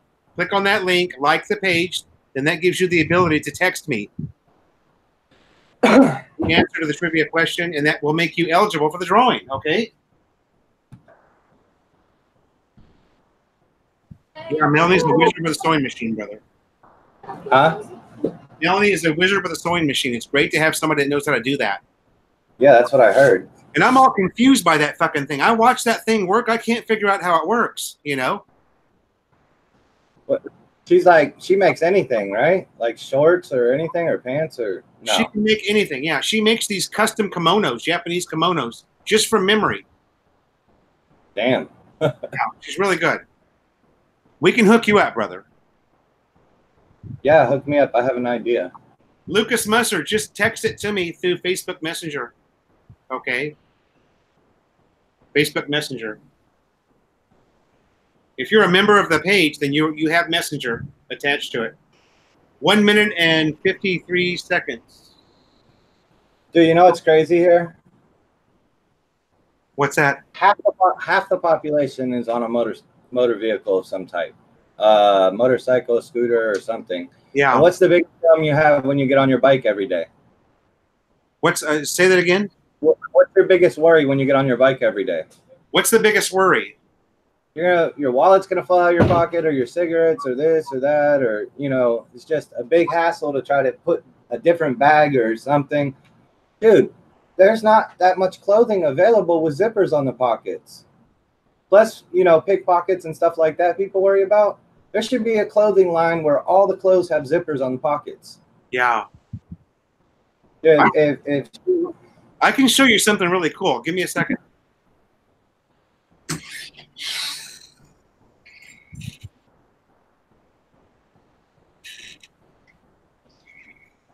Kentucky's nice, man, but yeah, if you're stationed in Fort Knox, that's a little bit out in the middle of nowhere. I lived in Lexington for a very long time. I like Kentucky. Okay, these pants. Mm-hmm. These pants are zip outs, so they can be long sleeve. They can be long or short. You see the zipper there? Yeah. Now check this out. The pockets on both sides. There's a dual pocket that has a magnet here. Yeah. So what you do is you open up the magnet, you slide your valuables into the front pocket. Let the magnet close, and nobody can get what they're after. They're going to go into the empty pocket. And you see How that? strong is that magnet? You trust it riding around? Yeah, I like that. That has a zipper. Zipper pocket. I like zippers. Dude, I wear the fuck out of my shorts. These ones? And these are super lightweight. Air passes right through them. It's by a company called Scotty Vest in the USA. Okay, time is up. I wear these nonstop. Like, these are wore the fuck out because they're comfortable, this, that, but they have a strong zipper on the pocket with deep pockets. So I can put all my stuff and not worry about losing my stuff. But because this is the only thing I have like this, I wear these things all the freaking time. They're wore out. Look, all the leather came off the sides, everything. Probably barely an ass left on them from sitting on them and stuff. Yeah. Yeah, if your woman can copy these in bulk. No problem. Oh, man. I'll buy a lot. I'm sure she can copy anything that you have. She's really good at that. Yeah. What you need to do, Joseph, is just find the material that you like, okay? Yeah, I don't know where you look for material at, but Okay, we can hook up with like Genus Curtains or something. They've got tons and tons of material there. yeah.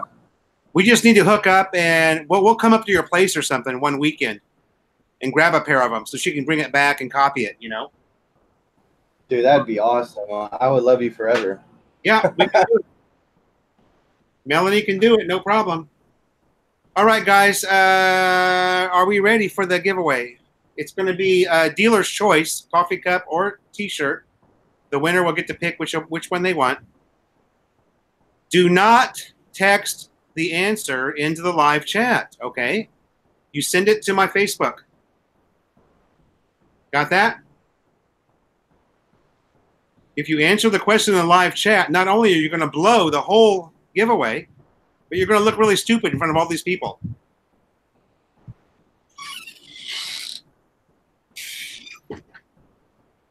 Okay, here we go. The question is, and remember now, you want to text the answer to my Facebook, to Philo in the Philippines.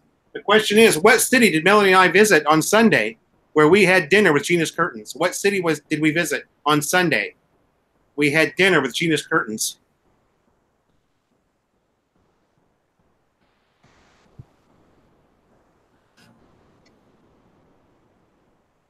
I will acknowledge your answer when you send it. Joke long. Typed in the room. New York City. New York City. The only thing easy I could think of right away that's not here.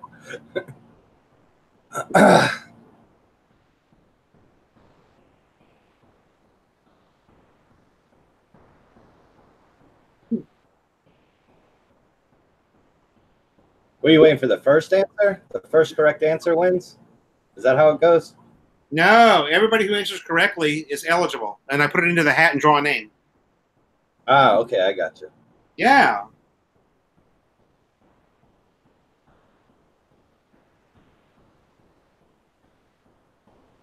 The answer is not shawarma. Sure. We're looking for the Is name that of the city. city? So far, we have nobody. Ken Unger, you are correct. Ken Unger is the first person to answer correctly.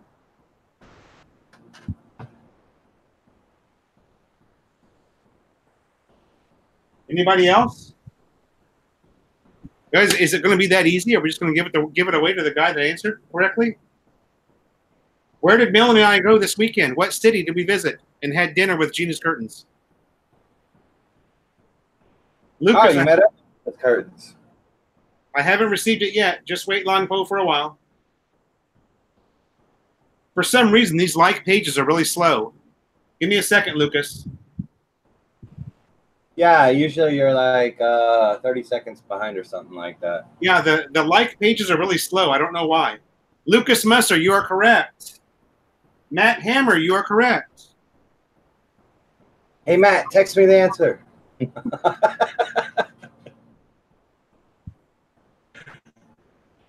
Dutchy Adam, I didn't ask for the restaurant name. I asked for the city that the restaurant's in. You can Google that real quick. Hint, hint. You can Google that name real quick. Hint, hint.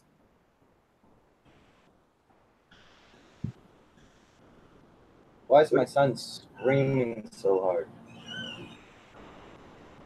Okay, I see it. Don't just give me a chance. The like pages are really slow, you guys. I have to go back out and go back in. All right, man, I'm going to jump off here and go check on my son. Thanks, Joseph. Good talking to you. Talk soon. Okay. Thanks for having me on. Coming in. Let's do it again. All right, thanks, man. Later. Clyde Seaside, you are correct.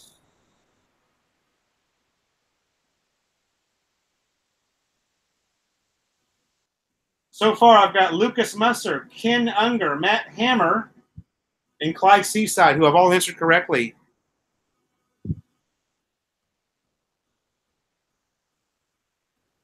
Okay, I'm going to put 1 more minute on the clock.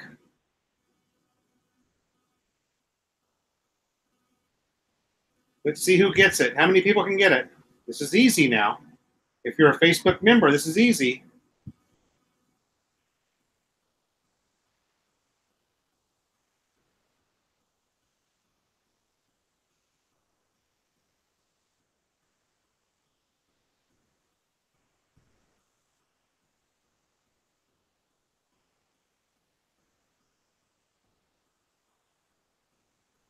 James Lonergan. Okay, I see that message. HFX says that town beside the coconut trees near the ocean and that Sorry Sorry store. Kathmandu, no. New York City, no.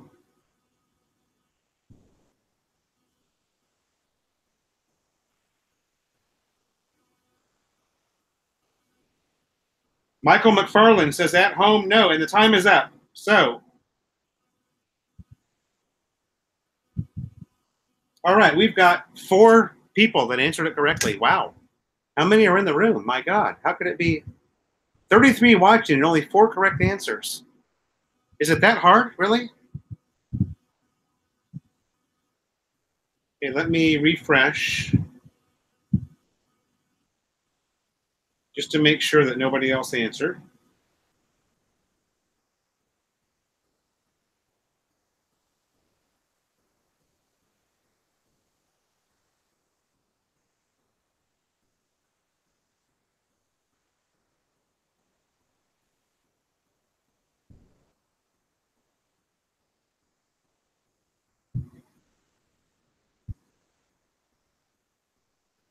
All right, that's it. Okay, Joseph made it in. Joseph did make it in.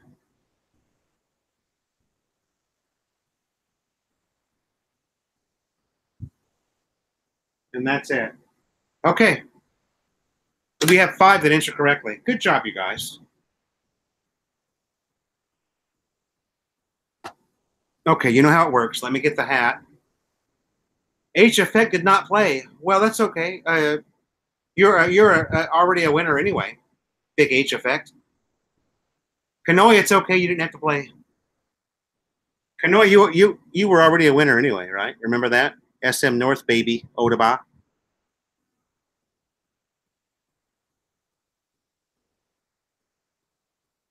Oh, my God. Oh, man, my legs are cramping.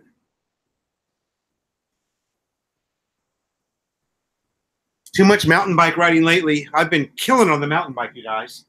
God, I feel like I'm 28 years old again. 25 years old, something or another. I've got to be careful because that's how you hurt yourself, right? You guys know that. You old guys out there.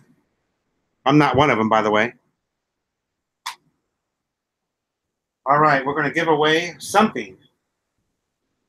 It's going to be dealer's choice. Joseph, come back in. You might be a winner, baby. You made it. I saw you answered before the clock ran out. 10 kilometers. Wow, Lucas. 10 kilometers is a long way, right? Hey, Siri. How many miles is 10 kilometers? 10 kilometers is 6.21 miles. I knew that.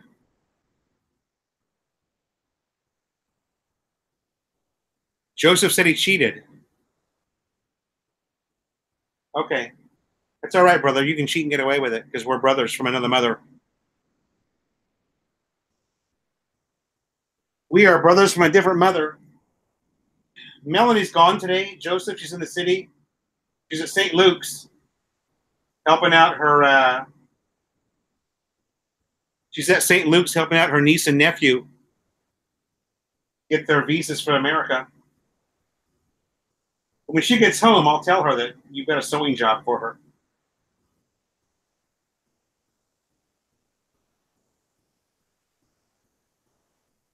All right. You guys ready?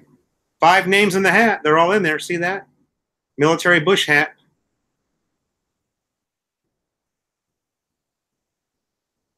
Joseph said he cheated. I don't know how he cheated. I didn't see anybody post the... Did somebody post the answer in the... Let me look and see. So I'm going to disqualify you, Joseph. No? I don't see the answer here, so... If you went to my Facebook and got the answer, that's what you were supposed to do, so that's not cheating. All right. I will not look. I'm reaching behind my back to grab one name. Who will it be? Who is the lucky winner of the Philo in the Philippines merch? I've got one right here. Who is it? I'm just going to hold it up. Matt Hammer, baby.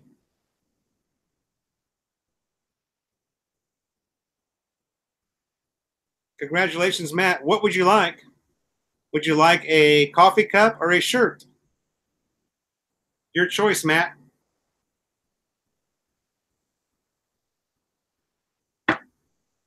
Matt, are you here? Did you fall asleep on me?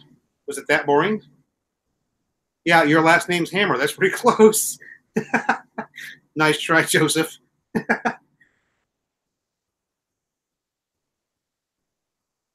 Matt Hammer, congratulations. You are the winner of something.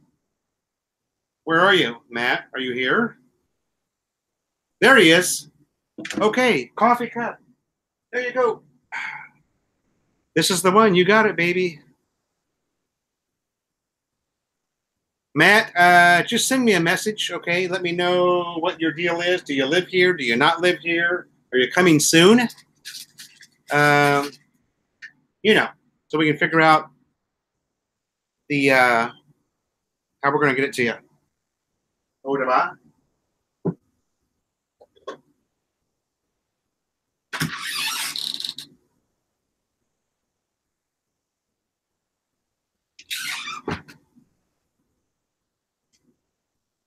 Oof, I'm glad I'm almost done, man. It's hot in this room. Hold for pickup. Okay. Matt Hammer, thanks for playing. I'm going to write you down right here on my coffee cup log. You see that? You are the 4th winner of the coffee mug. Matt Hammer.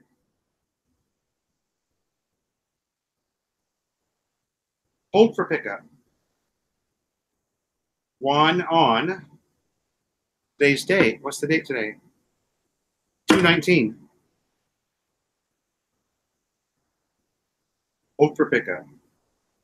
Got it. Okay, guys, that's it. We're going to call it. We are calling the live chat today. Thanks for coming in, everybody. Thanks for the super chat, everybody. We had a great, that was fun. Man, we had the rabbi, we had Joseph and Jinky and Joshua. That was fun. Let's do it again next Tuesday, okay? Thanks, and really, you guys, thanks so much for your support here. We really appreciate it, Melanie and I. Merc3, thank you, sir. Kanoi, thank you. We really appreciate the support. We are overwhelmed by our subscribers. Thank you so much for everything. We really appreciate it. Good night now.